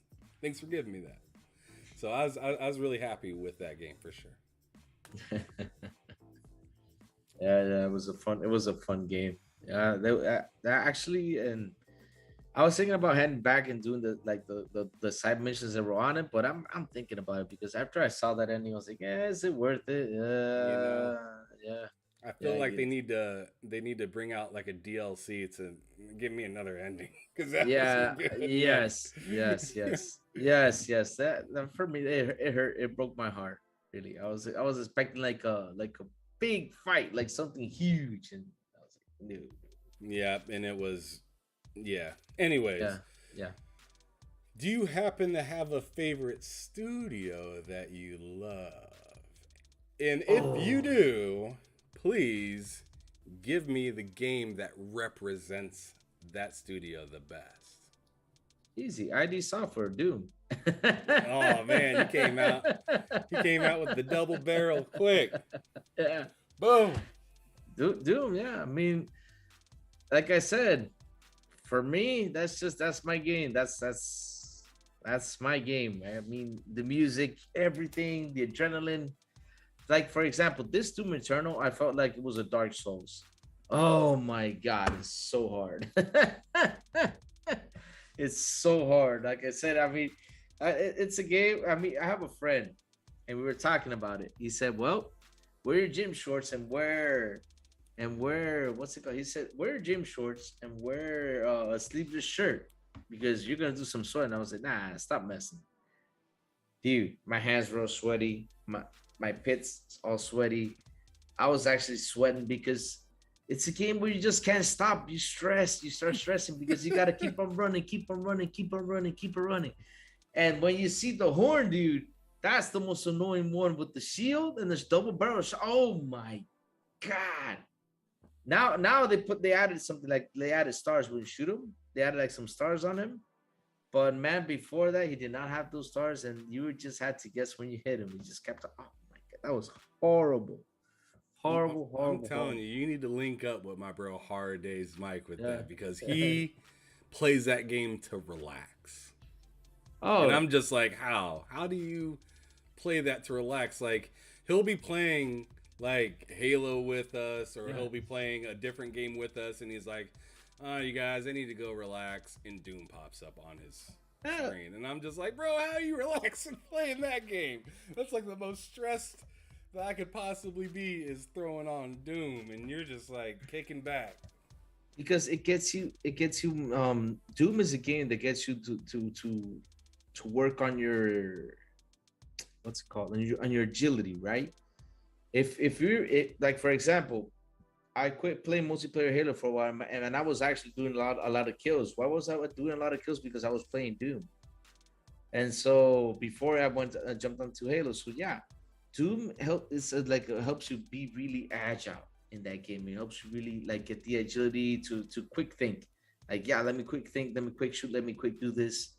And yeah, and not only that, also the music. Like, for example, I'm a big heavy metal guy. I love metal, I love rock, I love all that stuff. That music in that game, yeah, I listen to it and I enjoy it. Yeah, That's something. it sounds like in the game that you're about to tear Yeah. something apart. Yep, yep. Especially when you see that guy flashing, you just want to jump on there. Just, oh man, that feels so good. Nothing makes me more frustrated in that game than when I see them flashing and then I hit the B sign and it's like out of gas. I'm That like, again. damn it. I just want to cut you in half. Oh, with the chainsaw, yeah, Yeah. yeah, yeah. This is so much fun. It is. Well, that was a fast answer for that one. But Yeah. now I'm kind of curious in the future for you. I want to know what the most like anticipated games that are coming up for you are. Oof. Pretty much a lot of the that's oof. Do you All the have games. one that's just like, bro, I can't wait till this comes out? And I want you to go outside of God of War and Starfield Yeah. because I feel like everyone's waiting for those two. What's some games What? that like that you're thinking of that are outside those two? Oh man, that's the. I mean, I'll be honest with you. Every game that is gonna come out for me, I get heavily excited, even though it's an indie game, even though it's a triple A game, because if I see it and I like it, like for example, these guys, that I actually enjoy a lot of the games. Oh man, I forgot their names. Oh my god. Like for example, look at Shredder. Shredder's came out, and Yep. it's a fun snowboarding game. That when I played it, I was like, man, I'm having fun with it. I've been playing it these past couple of days. It's a game that I sit there and do 2 or 3 missions, because I know it's like a 5 hour, 6 hour game, and I don't want to beat it fast because I don't want to put it away that fast. So I take my time and sit there and just go easy on it. And also, like for example, Bitmap Moru, that's another development team that are over there in England. They're pretty good. They have this game called Xeno Crisis, which is like it's where uh the top view, and you shout around. Yeah. I forgot. Bird's Yeah, eye view. bird's eye view. Yeah, and you shoot around like it's like one of those old games. You just shoot around and you see all these xenomorphs come at you trying to kill you, and it's such a fun game. Right now, there's a new game coming out. I forgot the name of the game, and I'm waiting for it. They're gonna announce it. I think it's in May that's gonna come out, and it's just I keep telling them, I keep putting on Twitter, waiting for Bitmap's new game. I keep waiting for the game. Keep waiting for the game. I keep telling them, just can't wait for you to announce it. When is it coming out? Because it's gonna be a beat 'em up. That's another thing I like. I love beat 'em up games. Like Final Fight, uh, Castle Crashers. Oh, that Streets game of is Rage. Streets of Rage. Oh, I beat that game long ago. I love Streets of Rage. Castle Crashers. Remember Castle Crashers? Did you Yep. ever play that? Oh, Yeah, the free game. they need to bring Castle Crashers back. Oh, that was such a fun game. I think it My was cousin Castle. spent money on that game. He is loving it, and I Is just it Castle? Is it Castle Crashers? I never forgot, but I love that game so much. Yeah, Castle Crashers. Oh man. yeah. Thinking, That's the free game on Xbox One, right? no, it was in 360. It I'm was a pretty sure it 360. was on Xbox One as well, wasn't it? Or was it Yeah, not? I think they put it on there. I think, but yeah, that's such a fun game. It came out in 2012. It was such a fun game. I played the heck out of that game. Yeah, I'm sure it But did go over to the one then because but that's just 1 year but later. But for example, future games, you got Fable. I also waiting for the guys from Bethesda to keep announcing games. I'm waiting for the next Doom 3. I'm waiting for the next Wolfenstein. I'm waiting for which is another fun game. Wolfenstein is awesome. Um I'm also waiting. What else am I waiting for? Wow, it's a bunch of games, bunch of games. Red was it Redfall, the one with the vampires? Yeah. Redfall, Yep. Redfall. That game is supposed to be coming out this summer. They Yeah, haven't said anything. yeah, Everyone thinks it's going to be delayed, yeah. but we just don't know. We just don't know. The thing is that people need to understand is that they always like, I don't know why they always, when it's getting close to the day, they announce, I don't know what they show something. It's pretty weird they do that over there at Bethesda. They love doing that. They love to tease. But yeah, people are saying, I think it's gonna be, I think it's gonna be delayed. But me, like I said, any game that comes out and I see it, oh, another one, oh, because I love Souls games. Yukon, is that's the game of the one with the king monkey? Yeah. Oh, Yeah, bro, with Yukon. that Yeah, stick. with that stick. Yeah, Oh man, that game looks so good. Like I yes, remember it what that does. was when that was announced, but I haven't really heard much from it since. Yeah, yeah, Really interested in seeing what that game's about because yeah, I remember the scene that they showed with that big old dragon, that white dragon that he is fighting at the yep, beginning, and he yep, ended up making his staff like crazy long, and he like beat the living hell out of yeah. him. It was super cool. You know what else we're waiting? I know you're waiting for that too. The Teenage Mutant Ninja Turtles collection.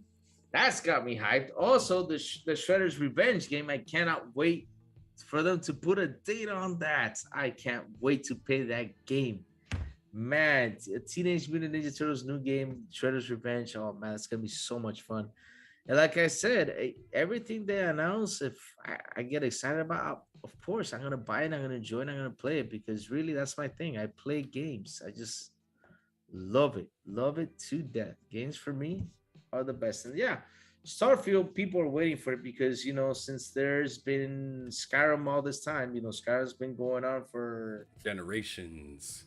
for 20 years, same as GTA 5s and all that Bethesda stuff. believes in generations. That's for Yep. sure. Yep. Yeah. So they keep on just bringing that game. So that's why people are waiting that much on Starfield. Me, I'm hyped about it, but I want to see about it just to get more excited for it. And what I heard about it, it sounds really exciting because I played Skyrim. And that's the game I gotta go back and play because I quit playing Skyrim because I got bit by a vampire. And when if you get bit by a vampire, right? You gotta stay away from the daylight. Oof. So yeah. And so I went to a witch that she does the cure. She says, look for this, look for that. So I look for everything for her to give me the cure. And I accidentally, by just pressing the buttons, I accidentally stole something from her. Oh no.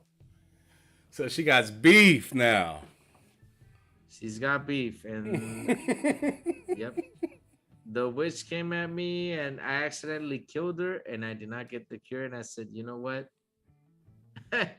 I'm not playing anymore this game because I'm not gonna be doing this. But yeah, What a hilarious way to just end your career. you just you walk up, you're like, help me please, and then you accidentally rob her, and then she goes to strike you and you kill her. You're like, I didn't want to have to kill kill you. you. Because seriously, I ran away. She was so mad. I was like, what am I gonna do? I need to get the cure. I need to get the cure. I need to get the cure. Say, okay. So I looked for it. There wasn't that much answers on the internet. I was like, oh, I guess I gotta kill this witch. So I went back and I was like, let me kill her because she has the cure ready. So I killed her to see, I'll pick it up. And she did not have it ready. I lost the Bruh, cure and I said, I'm not playing this game again. dang, ended your career. Yep. But I will go back to it. And now since it's got a new thing and these couple of months are gonna be pretty slow. So yeah, I'm gonna go back to it and play it. I will Yes, start sir. again. I will start again. I am hoping for that whole Plague Tale to come out And at the end of Yes, June, though, that's because that's what another it's game. that's what the Microsoft store said when I Yeah, went to it. Is it said like end of June? So I'm you know, hoping they stick to that because Innocence was such a good game. you know what I saw, and I won't lie to you. And I saw this. I got to reconfirm it, but I saw it the other day. Stalker 2 still has the date for December 8th. Still, Really, yes, I saw it the other day. I don't know if it's true, but I did saw it on the Xbox store. I saw that it still has the December 8th release date. They have not I changed it. know they moved so they can continue production Yeah, of the they have game. you have to move So out of Ukraine. Yeah. so all you can really do is hope that they stick to that date. Hmm. But like at the same time, it's like, man, y'all got a lot going on, and we understand Yeah, yeah. if you have to push it That's back. horrible. The first time they pushed it back, I was salty about it because they had announced that they were gonna do NFTs, and then they said that they weren't gonna do NFTs. Then all of a sudden, there's a Hmm. delay now, and I'm Hmm. just like, Hmm. I Hmm. wonder if that delay had anything to do with the NFTs. And then the whole war thing came out, and I was like, all right, I ain't mad no more. Y'all dealing with some real life situations now. Yeah. It is what it is. And to keep it real, like, of course, I don't want any game to come out not completely finished. We have enough games that do that already, and I'm not Yeah. looking forward to another game coming out not completely finished. So take your time, get it done. But at the same time, it's like so mind-boggling when you hear a day that something's gonna drop, and then like right before when you're like, it's right around the corner, and then it gets shoved back, and you're like, no. Like I was looking to play you all spring, Yep. and Yep. now I gotta I wait till know. the winter. Yes. Yes. Yes. I hate when that happens. I'm totally there with you. I hate when that stuff happens. I So really. yeah, absolutely. It sucks. But moving on, now we're gonna reach back in the past one last time, and I want All you right, just to bro. tell me two games that you'd bring back to revive for now that you played and loved back in the day. Hmm. Legacy of Kain Soul Reaver. They need to revive that. Soul Reaver was fire. I love the character design in that. Your main character was dope. Yes, that's one of the games. What other game they should revive? God, this is another one. Hmm. What game they should revive is oh, Fight Night. Fight Night? Yes. Yep. Oh yes, great game. Yep. Now, are you talking about like the old school kind of Fight Night, or are you talking about the one with the sticks that you're using to do like crazy power punches, where you'd reach back, cock it, and just throw it and just knock somebody out in like one hit Yep. almost? Oh, that I'm talking about the first Fight Night where you used to do that with the sticks. You just throw it, just boom. It feels The so good. haymakers. The haymakers, it feels so good. And then they got too technical. I was like, why are they doing this game? This game was so much fun. And yeah, oh man, they need to bring for me. Fight Night's another game they gotta bring back. And oh, can I mention a third one? Condemned. They gotta revive Condemned. Seriously. Did That you ever? game was creepy. Yes, it was such a good game. Such because I was actually talking about this yesterday. I was saying that these horror games now they need to bring that stuff back. Like if you're stuck in like tight spaces and stuff like that, where you got to think. For example, with Dead Space, when you play Dead Space, or you either shoot them or you're dead. That's all you had to do. These monsters come at you. You had to shoot their limbs off. Did you ever play Dead Space? Mm-hmm. I All played right, a little bit of it. I'd never beat it. I beat it. No, so you had to shoot the monsters' limbs off and everything because that was the only way out. There was no other way. If not, they're gonna come at you. So you had that tense and that psychological horror going on your head, and that's the stuff that they Yeah, the need. constant darkness and stress. Yep, yep. The few games now have that. Like for example, Alien Isolation has that. You also have the That game is Outlast. creepy as hell, dude. What, LA Isolation? Yes, man. I played a little bit of it, and like I was like, man, I gotta play this during the day, bro. Like, this is Really? stressful. Yes, it is stressful. Oh man, yeah, it is a really awesome because it's you feel like it's you watch the alien movies, right? Yes. All right. That's why I love that game so much. It's like, for example, when you wake up in the sleep capsule, you see like the dust on the sleep capsule. You see like the dust. You open it up, and the computers. When when you tap on the computers back in the day, the old computers like tack, tack, tack, tack, and all that stuff, that Yep. technology it had. Oh man! Every time I saw this, like, oh, this feels like aliens. And when that beast just comes down, when the first time you see it, you're like, oh crap, I gotta run. And another thing though, when you got the robot dudes chasing you, you're running for your life.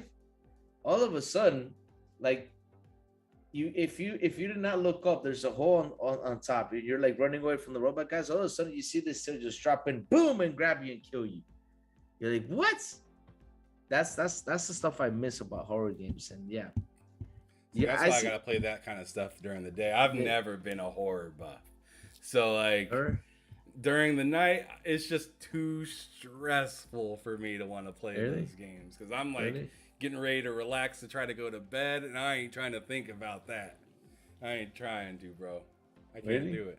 You know what? That's actually gonna be my next game. I don't tell Hotel I'm gonna play that game next. I'm gonna sit down. I'm gonna beat it because that's the game I have never beaten. So I'm gonna have a mission and beat Alien Isolation. That's gonna be my next mission. Well, good luck to you, bud. To play a scary game, yep. So now we're down to our last few questions. All right. I want to know. This is gonna be spicy, possibly, but like, what frustrates you in gaming as a whole? And it can be anything that you can think of that has to do with gaming. What frustrates me in gaming?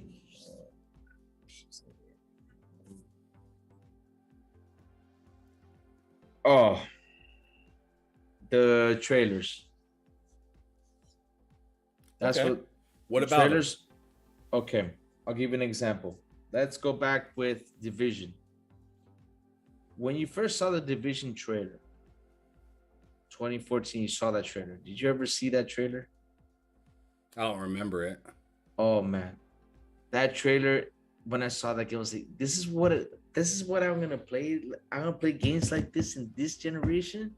I mean, I saw that. I was like, "Oh man, that made me run to the store and get an Xbox One."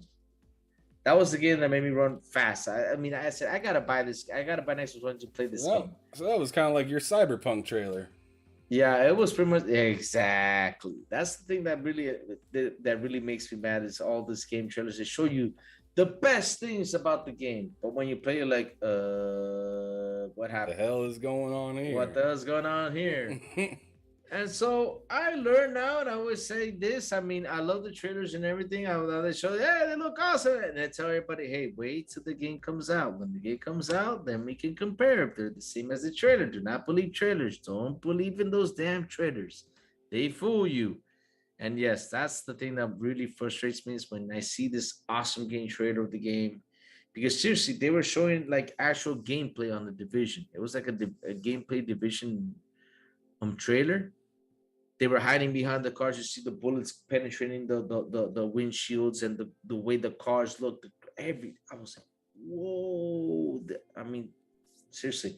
Also, another game I did that was Watch Dogs. Do you remember that? Yes, now you're on my page.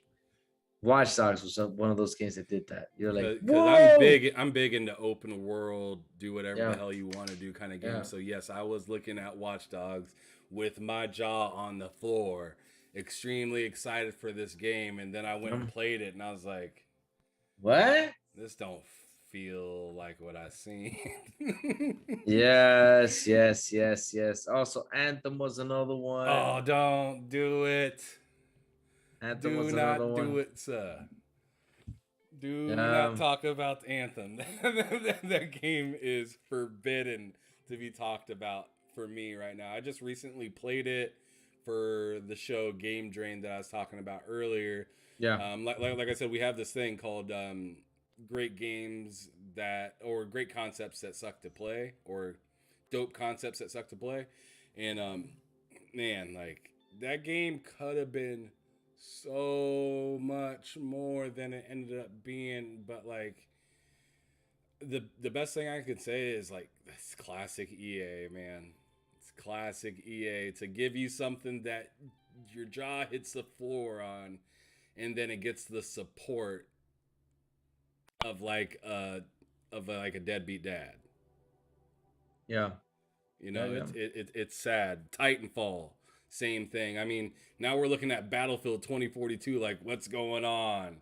And I mean, Oh, Madden for years now, and it's just like who's gonna hold EA accountable, man? Because here's obviously the gaming community isn't, because they keep buying this stuff. here's the thing though, and this is what actually got me more something that I've noticed, that they're becoming a little bit like lazy on a couple things, like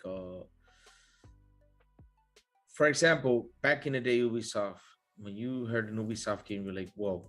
You're like, Right. okay, for example, Ghost Recon Advanced Warfare on 360. You're like, whoa.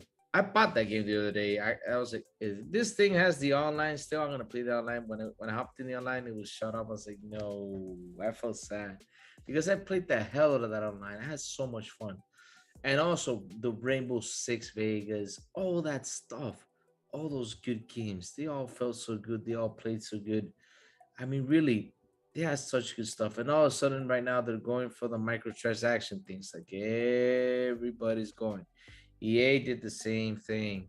EA went for all the microtransactions. Like everybody's going. And they stuck to it. And they got lost with all those single player games they had. Yeah. And EA all of a sudden, like when was it? Was it 2020, 2021? They came out with the Star Wars game. Star Wars Fallen Order is it called? Yeah. And look how much fun it was. And now they were like, whoa, people enjoy this. Now let's start working on bringing back Splinter Cell. When you hear that tring, that thing, everybody got hyped about it. I was like, finally, we're gonna get back. For me, I'm excited because I remember having it on Xbox, but I didn't play it because I was young. I was like, I don't care for it. Yeah, it's really technical for when you're Yeah, young. when you're young, yeah. And so nowadays, I'll be able to sit there and enjoy it. Yes, I'm actually happy to bring them back, and yeah, they got such great games, and they just focus too much on the microtransactions. They need to stop. Like for example, Assassin's Creed right now is gonna be a full online game. Why? Why you gotta make this? Just keep on going. Go to the samurai place, or go to another area around the world. Mongols, do something, But don't be like putting this thing online and making it a service game. Also the ship game. I don't know. They really need to go back and just make the games like they used to. Well, a lot of these companies, you're right, with the whole microtransaction and Yeah. whatnot, and it's not that they lost talent. They didn't No. lose talent. They got money hungry, and they've Yeah. seen that they could implement a little bit to make you buy more of the game that's actually supposed to be in there already. Yeah. Like these things that are microtransactions now, before they were transactions, remember back in the day you had to buy like the console, like you had to buy Yeah. the GameCube version or the Yeah. PlayStation 2 version or the Xbox version. Remember Soul Calibur? You got Oh yeah. Spawn on one of them, Well, you Link got on, Link on a different one, and I don't yeah. remember the third one. I don't Darth remember the Vader. third. Was it Darth Vader? But Darth Vader, I think it was an Xbox or something. Yeah, it was Darth Vader something. or Luke, something like that. Yeah. It was something different, but that was your pool for the games back in the day. They didn't have all these crazy special content and all these like deluxe editions for the game that will give you more outfits and Yep, silly things like that. And it feels weird because it's like all right, well, now what you're telling me is you're going to sell me this game for 60, $70, but it's really like $50 worth of the game because I still have to buy the other 20 that you left on the table. And then not only that, but the game's only partially finished because you're not telling me the whole story because that's coming in the next season or Yeah. something like that. So I'm just constantly buying more pieces of a game. Yeah. And instead before where it was like you buy what you got, and if it has Yeah. bad frame pacing, or I mean that's the one positive part is if a game's messed up, they can go back and fix it now compared to before where it was like you got the disc, good luck. Yeah, and that's what they had to sit down and actually analyze before they threw the disc out there because they're like, okay, we gotta fix this before we throw it out there because if we throw this thing out there bad, we are gonna get a lot of bad feedback to it. We might lose our studio. Yep, yep. So that's what I'm saying. They become a little bit lazy there, and like I said, they're dedicated to more service games, and I just really hope that they turn back and start focusing on single player games, fun games to get people to intrigued with it. Like for example, Destiny. Destiny is a game that I'm actually happy the way they do things. It's a good thing they do things this way because instead of making a whole new game, let's just keep on making it, just keep on making story, making content, and it's actually a good way to do it. Right. I mean, you pay your $60 once a year, but you get new stuff and you get to grind, and it makes you grind really, really hard for a long time for the stuff you gotta get. I mean, I got a friend of mine. That's how he plays his Destiny all year round. It's Destiny because all the content they put on, they play, he plays and plays. That's it. Doesn't play anything else but Destiny. That's his favorite game. And there, I support it. I understand that Halo's gonna do the same thing. It's gonna make it infinite. So yeah, pretty cool. Support it there. But how can I say this? Like for example, you say like the DLCs and stuff. The DLCs have always like existed beforehand. Remember like Diablo 2, you had Diablo 2, then Diablo 2 Resurrection, then you had Diablo 2 the flame thing. You had a whole like a bunch of like 20 DLC, like what's it called? I forgot the name of it. It was it was extra pack or I don't know. They just kept on adding stuff to it. But I get your point though. I get your point that you buy games and so all of a sudden like the story isn't finished and they just came out adding and they make you buy it again. I get your point, yeah. I get your point with that. Yeah, and I mean, I disagreed a lot with Fonzarelli when he brought this up. Or actually, no, I brought it up, and then he just gave me his piece on what he thought of it. But I had him on the show a few months back, and I was telling him that I like that Halo is deciding to make this a 10-year game Yeah. because and he thought it should just be kind of like a standalone. They should have just another one after that and another one after that. And I was like, you know what, I feel like what they're doing with this whole 10-year thing is instead of giving you a bunch of here's Yeah. here's part of the idea that we have, and we're gonna make you spend another 60 in 2-3 years for another piece of that. Instead it kind of consolidates it in one spot, and I thought they did a fantastic job with making it almost like two separate games where it's like you got the whole campaign side and you got the online side.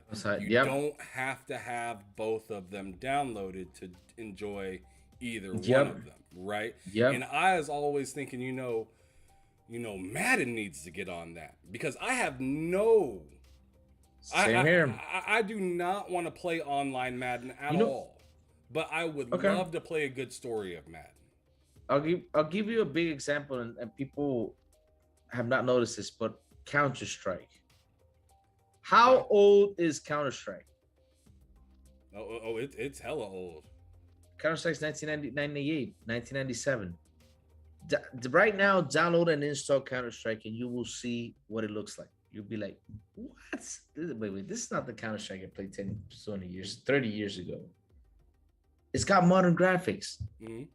And I know what you're saying, and I agree with you. Like, for example, the Halo, thank God they quit with that crap. Like, oh, so we gotta wait 5 years for the next Halo. Why?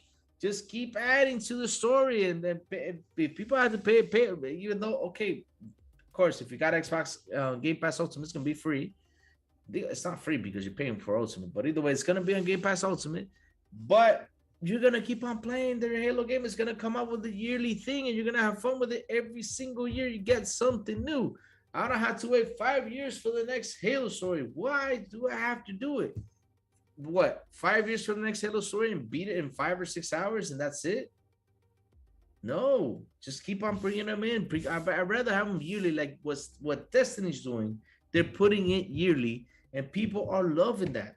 Right. And that's actually the best idea. Not only that, Halo has got such a big universe. The same thing as Destiny. Destiny has got a big universe, and you travel to different planets. All of a sudden, they add a new planet, new moon, new this, new that, new enemies, new stuff. And this could happen with Halo 2. Halo, meeting new enemies, new things, new stuff to do, fight things off. But seriously, and like you said with Madden, why do I want to pay $60 a year on the same Madden game if it's the same Madden game every single year? Just do the upgrade and make me pay for the upgrade, and that's it. Just make it a live thing, you know? Which I think that's what Force is gonna do. I don't know if it's confirmed, but I think Force is gonna do it like that. Forza Motorsport is just gonna keep it like that. Just each year. That's why they cut the 8 out and just called it Motorsports. There's out. I'm telling you, that's the best way to go because, like, again, we've been playing Forza for 10 years now, and I got a question for you. What are the different cars? 5 or 6? So you're paying just newer cars. But the same things. Same thing, yeah. So it's the same car. You got the Mini Cooper Countryman, which is Mini Cooper Countryman, the same thing. The only thing is got a facelift. You got for example, the new car that came in, the Ford Bronco. That's the newest car right there. But Bugatti, same car. Ford Mustang, same car. You got those are the same cars. I mean, why would I want to pay 60 again for pretty much the same thing? Just keep it a service. Just keep adding stuff to it. And that's it. And my also thought on top of that is that, you know, now that you have this formula, and you have this figured out, if you're just gonna make seasons of it, it's gonna be a lot easier than making a whole new game. Yes. And having to have all these crazy new, and then people are expecting, like they see with God of War, which God of War is getting called out a lot about this. I mean, a lot of people are saying, "Oh, it looks kind of like a DLC," because it's a continuation of it. And some people are saying that, but like, I feel what they're saying, but this is why it's good for Halo to be where it is right now, because you are going to have those same animations. You are going to have those, you know, the same gunplay, the same feeling. The mechanics are all there already. Just a new story is all. That's all. That's it. And I think that is a fantastic move, and that a lot more companies need to jump on. Just make your game infinite, like Halo. Right? That's what I said. Make games infinite. Add more stuff to it. Give it a res boost when you can. Maybe up the frames as necessary. Fortnite, PUBG. I'll say it again. They all do it. Counter-Strike. Counter-Strike, it's from 1998, 1997, something like that. And nowadays, all it has is modern graphics. I installed it the other day. I said, I haven't installed this game. I haven't played this game in years. And I thought I was going to see the old Counter-Strike graphics. And oh my God, it's a different game. All they've been doing is upgrading. That's all you got to do, guys. Just upgrade the game. Upgrade the graphics. Make it look better. Make it look this. Let's do this. Let's do that. And let the people enjoy, instead of, like I said, wait 5 or 6 years for the next Halo game, sitting there, next story, when they just can keep on adding to the story and have you entertained every single year. I'd rather have that. Yeah, Destiny's doing a great job at making a game that came out years ago still relevant, just like you're saying with CS and and all these other games. Like, it is keeping that same game without you having to go in, redo everything, and Mm-hmm. re-advertise the Mm-hmm. same type of game that everybody knows what it's gonna feel like, just like a Madden and stuff like that. Like, you're just, putting a nice patch on it and saying, here's some new content, here's some upgrades for, Guys, everything to football work players. properly. Yeah, Yeah. here's co-op, and here's all this other stuff. Yeah, it sucks to sit and wait around, but you know what's coming, and once it goes, it ain't going nowhere. Yeah, but the thing is, people are just gonna keep on buying it. That's the problem. But people keep on buying it. That's what they're gonna do. They're gonna whip it out yearly and say, "Hey, man, here it is, $60 again. Come pay for it." And when you play, you're like, "Oh, it's the same thing." Cool. Right. All Yep. right. Well, we better get moving because it's starting to get pretty late. All right. And I just need to now know. We just talked about what frustrates you. What's a dream come true for you in gaming? Ooh, what would be a dream come true for me in gaming? That this console war ends. That would be my dream come true. Everybody love everybody. Yes. Oh my God, that would be. You know, It's I like imagine. football, though. It's like sports. Like, there's always going to be I a know. crowd. But I can imagine one day that we can have Game Pass on PlayStation, or we can have PlayStation on Xbox. Why not? I just hope that it happens one day. Seriously, we see that peace and harmony, and just again, I don't understand why is there a competition between two boxes, right? Okay, I rather see competition in games. That's for that for me is a competition. Like, for example, compare. Um, who competes against Destiny? Nobody, right? Nobody competes against Destiny. Anthem dropped the ball like that, man. They're Anthem supposed to dropped the be. ball and they died. Pretty Yeah, much, yeah. they Yeah. got stabbed right Every in the heart. I just love those games that say this is gonna be the Destiny killer. Remember The the Halo killer. remember the Halo killer? Killzone. Killzone, yeah. Look what happened to Killzone. It died. It killed itself. That's the thing, though. I'd rather see games compete, like horror games, for example. You got Resident Evil. Who the hell competes against Resident Evil? Give me a game right now that competes against Resident Evil. We gotta get a game that competes. So, like, for example, we need to bring back that Silent Hill. So I was gonna say Silent Hill, but that's a long time ago. Yes, they need to bring that baby back to compete with Resident Evil, and just have games that compete. And did you play GameCube at all? Me, a little bit. Here's a game right here that could have competed. Bam! Eternal Darkness. I heard a lot about that game. This game right here, yeah, can compete with a Resident Evil type of game just because of how freaky it is. Yeah, the heart racing moments that it gives you, and the way that you're looking for clues and putting puzzles together, very much like a Resident Evil. But they only made that game that I know of for that, which is sad. But yeah, they definitely need some more competition in games than consoles. Yep, Absolutely, totally agree. Like for example, look, who's competing against From Software right now with their games? Right now, you got the Yukon game coming out. That's going to compete against them. That's going to be a challenge for them, because if that Yukon game that comes out, the monkey dude, if that game comes out, thanks, Sensei. He put it in the chat. Black Myth Wukong. Black Myth Wukong, yeah. If that game comes out, it's going to compete against From Software. And if it's good, it's going to compete.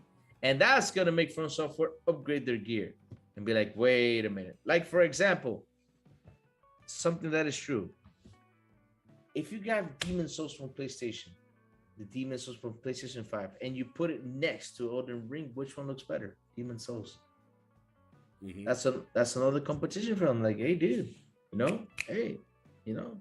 But of course, Elden Ring is good. Is right now the biggest gaming, is gonna win Game of the Year. But if you look at it like the way it looks, you're like, hey man, this game, in looks, this one looks way better than yours. Which of course I don't care about graphics, but it's a way for them to compete. Like, yeah, let's upgrade a console. Somebody cares about it though, Yeah. let's make it look better. Do this, let's do that, you know. And like I said again, we need competition in games. Like, again, baseball. Who competes against MLB The Show? Oh, Nobody. nobody anymore, man. And it's the Nobody. same thing with football. It's the same Football. thing Same with thing basketball. Live took a massive hit. yeah. NFL 2K was the best football game ever made, Yeah. but NFL didn't like the way that they rolled out 2K, making it $20 from the start.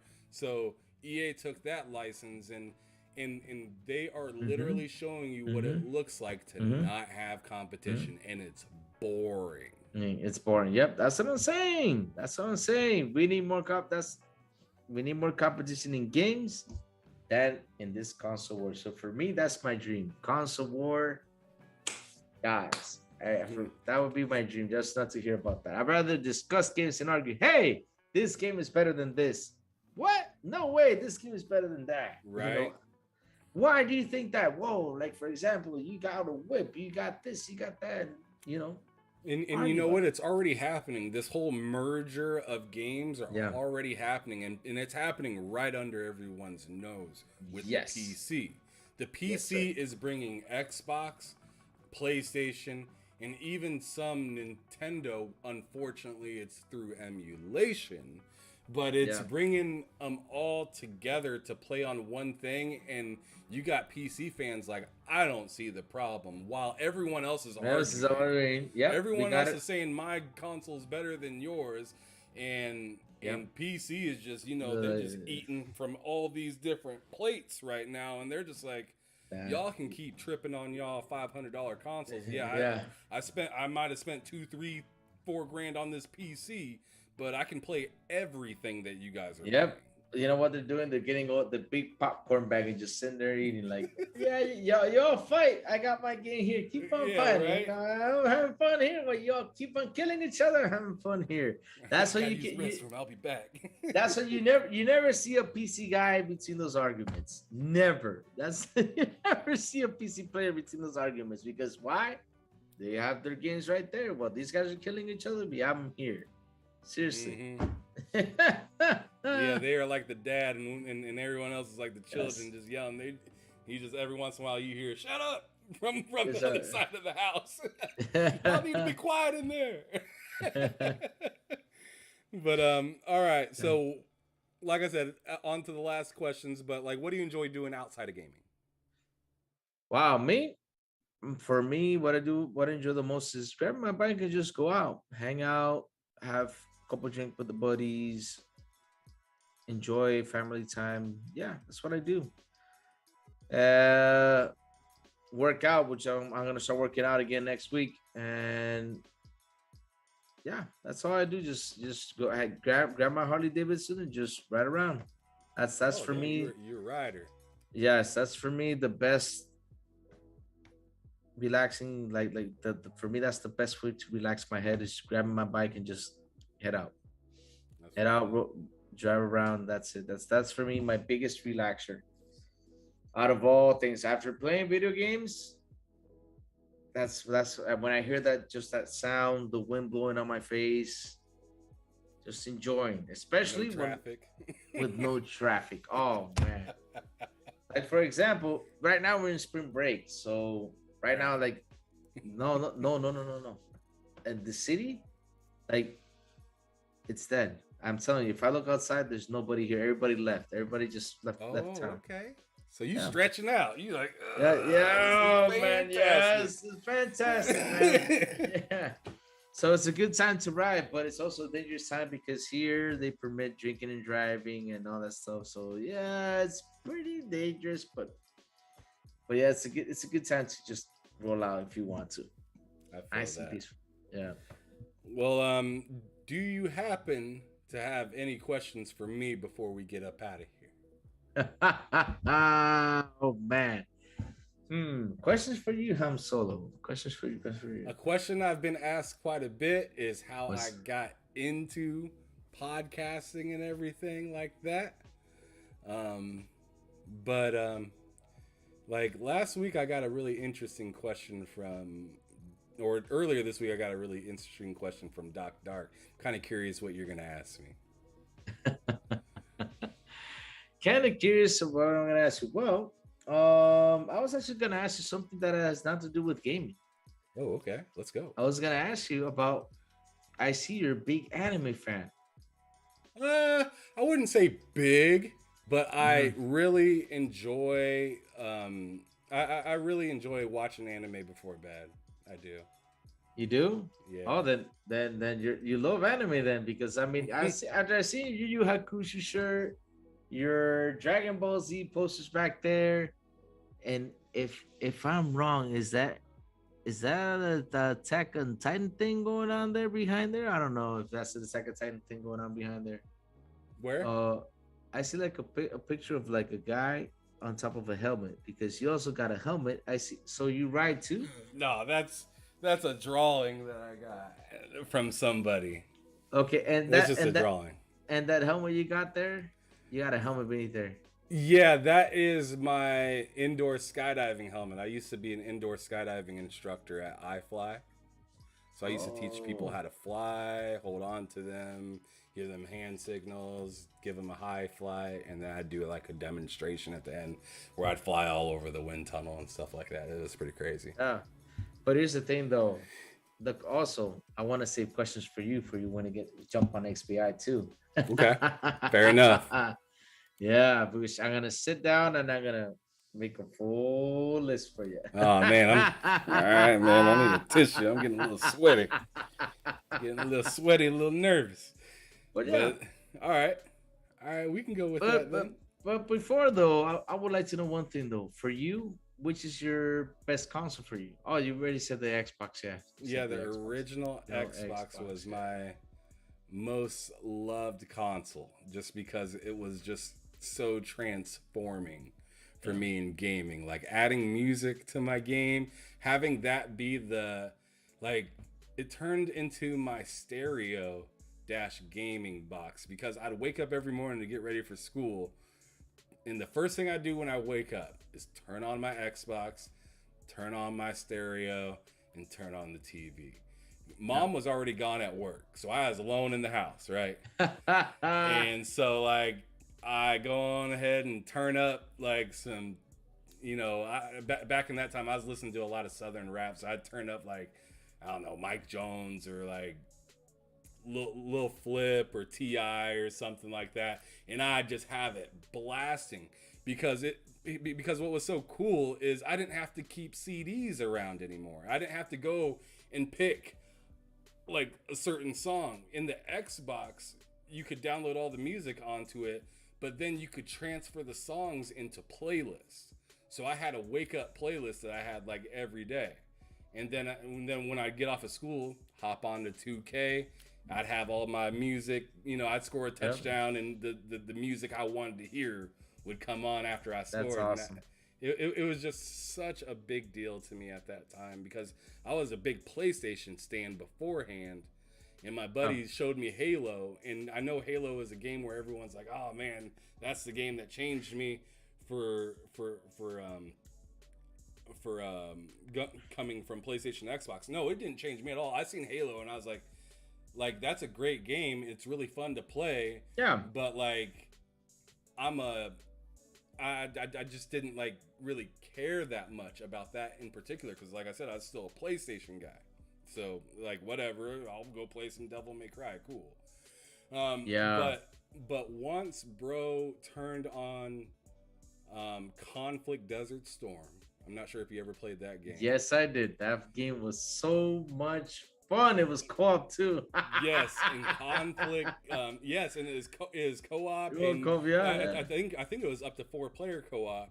Yes. But if it was only 2 players, you each had 2 people to control, which was Yep. super dope to me. Yeah, that was a Um, fun game. Oh, So my man. bro turned on Conflict Desert Storm, and yes, that game is multi-plat, so it's for PlayStation, GameCube, and the Xbox.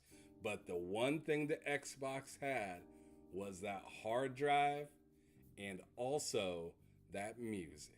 And when my bro had me come over, and I never played the Xbox before. I played the Xbox before. I played Halo, but I had no idea about this music thing, right? So he turns on Conflict Desert Storm, and I'm just like, cool, I got this game on my PlayStation, whatever.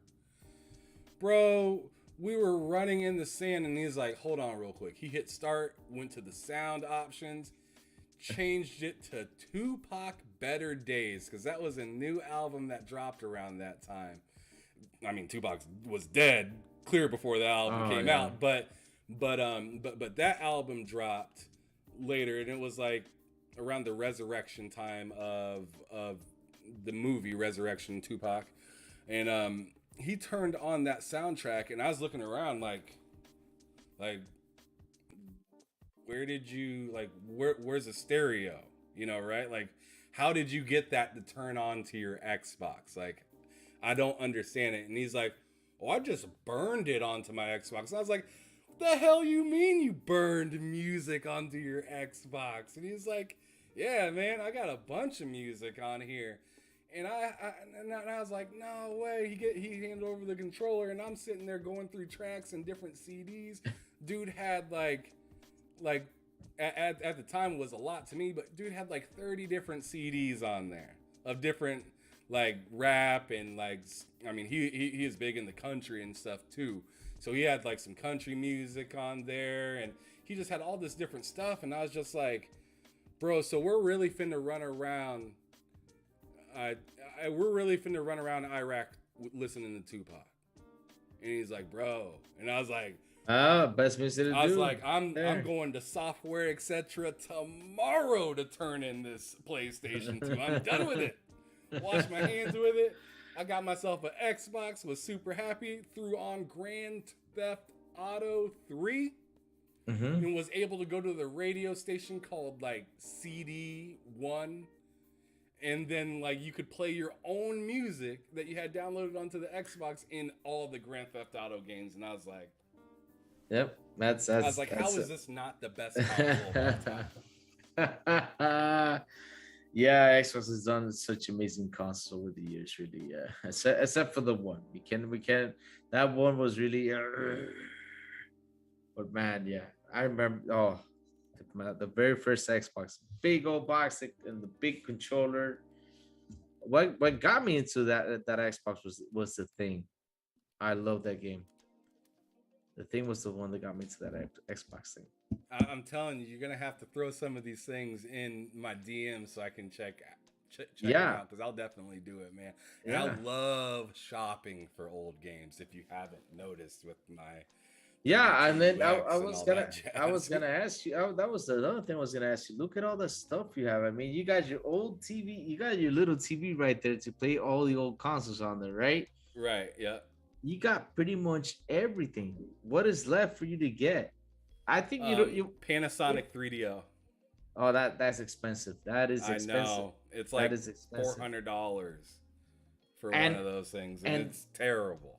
and the, and the Neo Geo. Do you have the Neo Geo console? Ooh, no, I do not, man. I go every time I go to the store, I see the same Neo Geo that's being sold for like $300, and just no one wants to pull that trigger. I'm just like, bro, I don't even know where any SNK games are. Yeah, they're hard. The big ass cartridge like this big. Oh man, but I also see that little beauty right there. That white beauty that's called the Dreamcast. Dreamcast. Oh yes. Yes, sir. That is for me. That's oh, it just I just can grab that and just put one game in there, and that's it. And that's Capcom versus SNK, the first one.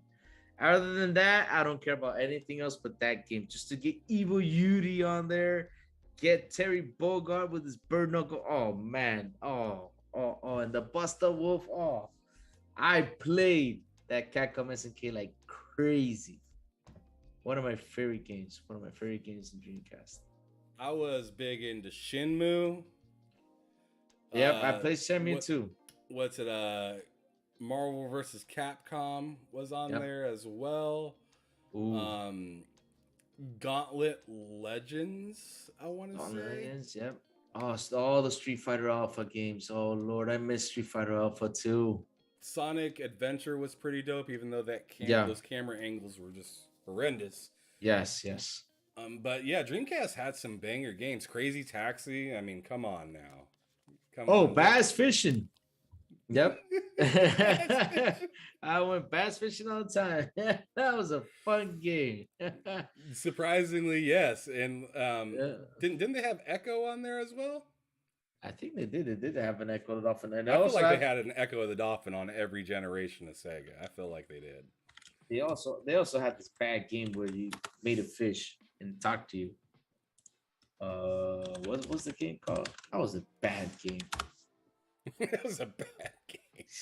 You made like a fish and it grew like a face and it just talked to you. That What's that sounds game? hella creepy, bro. You Oh never no. play? No. No, No, sir. you never played that game on Dreamcast. Okay, Dreamcast game where you made a fish, something like that. Yeah, Oh, I'm there it looking that is. up right now. Yeah, You found it in no time. it's called Seaman. That's the game. See, what a name for a What a game. name, yep. Seaman Dreamcast. Yep, that was the game. Man, did you Oh get some? Lord. Did you go out and get that sea man? I It just don't sound actually right, had bro. the game. It starts like you're like a toad, and then it just gets to a fish, and it just stares at you. That's all it does. It just stares at you, and you Crazy. talk to it. It was mad games. All right. Well, the way we're gonna end this now is I'm All gonna go ahead and ask you to describe gaming in just 3 words. Describe gaming in 3 words. Oh man. Talent is one of them. Talent, because really we gotta respect the talent of all these people that put the hard work in them.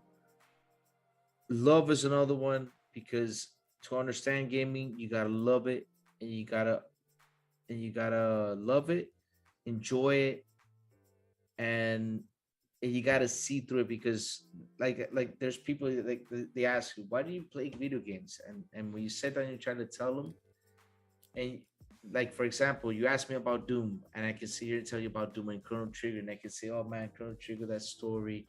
I can show you the passion. You're like, oh man, I want to play it. So that's what I meant by love them. And one last thing is I don't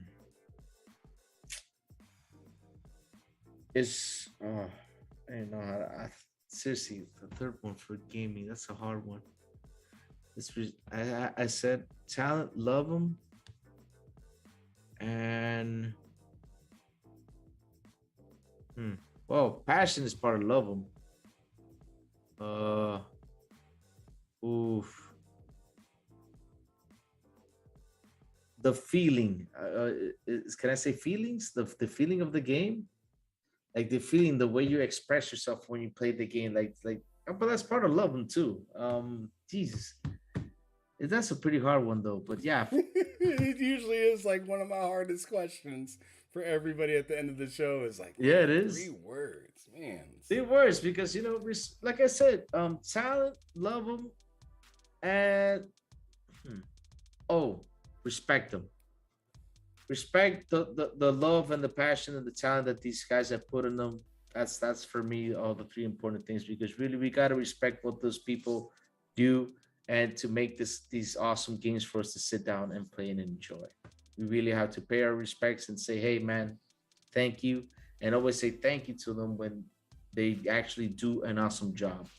Really, those for me are my 3 words. That is what's up. Thank you so much again for being here. This show was a long one, so I really appreciate those that stuck around in the chat saying whatever they needed to say. And, that was a great time for sure. And Thank shout you, out man. to the person last episode when I asked somebody that question, or I asked Doc Dark that question. 3 words to describe games, and somebody in the chat put down Xbox Game Pass, and I was like, that's freaking hilarious. That's freaking. I was like, describe gaming in 3 words, and they're like, Xbox Game Pass. Yeah, Perfect. Okay, perfect. That's it. All right. Well, thanks everybody that came out again. Thank you so much, Crazy Louie, again. Oh, you're for welcome, coming man. on. It was a wonderful time. Great episode. Make sure you guys hit that like button before you guys get out of here. Hit the subscribe button if you enjoy this kind of stuff and you want to see more content either from me or you want to see more guests on the show. And you can also hit me up on Twitter at HamSolo05Gaming. Holler at me if you want to be on the show or if you have any suggestions or questions about anything. I'm there to answer you. But thank you so much. And crazy, go on ahead and let them know one more time where they can find you. Oh, but first things first, Han Solo, thank you really for inviting me to your show. It's been hell of a fun. And this is a show where I actually went on and ranted a lot. Sorry, I love to rant. I love to talk. It's all good, bro. I really had fun. Really, it was a great show. Thank you, man. Thank you so much for the invite. So, where can you find the crazy one? It's really easy, guys. On Twitter, you can find me at Crazy Louis Gaming. That's where I dance. I do flips. I do Joker Louis, which came out today. It's been a while since I whipped out Joker Louis. I have fun with that. And say my good mornings and give love to the gaming community. That's what I do every single day, guys. So find me over there at in Twitter at Crazy Louis Gaming. Also, if you're from the Spanish community, go to Sour Blow Gaming, where we do gaming lobbies at Tuesdays at 7 p.m. So yeah, guys, join us over there if you're from the Spanish community, where we talk about the gaming news. And last but not least, my own YouTube channel, Crazy Louis Gaming. Come join us every Wednesday at 7 p.m. where me, Sour and Silent Cypher talk about what's going on each week on gaming with also some awesome guests and everything. So yeah, guys, come and join us there in Xbox International, 7 p.m. Crazy Louis Gaming YouTube channel. So yeah, again, Han Solo, thank you so much for the invite. Had loads of fun. Thank you, brother. Absolutely. And just like Pong Soul says, I'm going to go ahead and say the same thing. Love what you play what Play you what you love. love. We're out.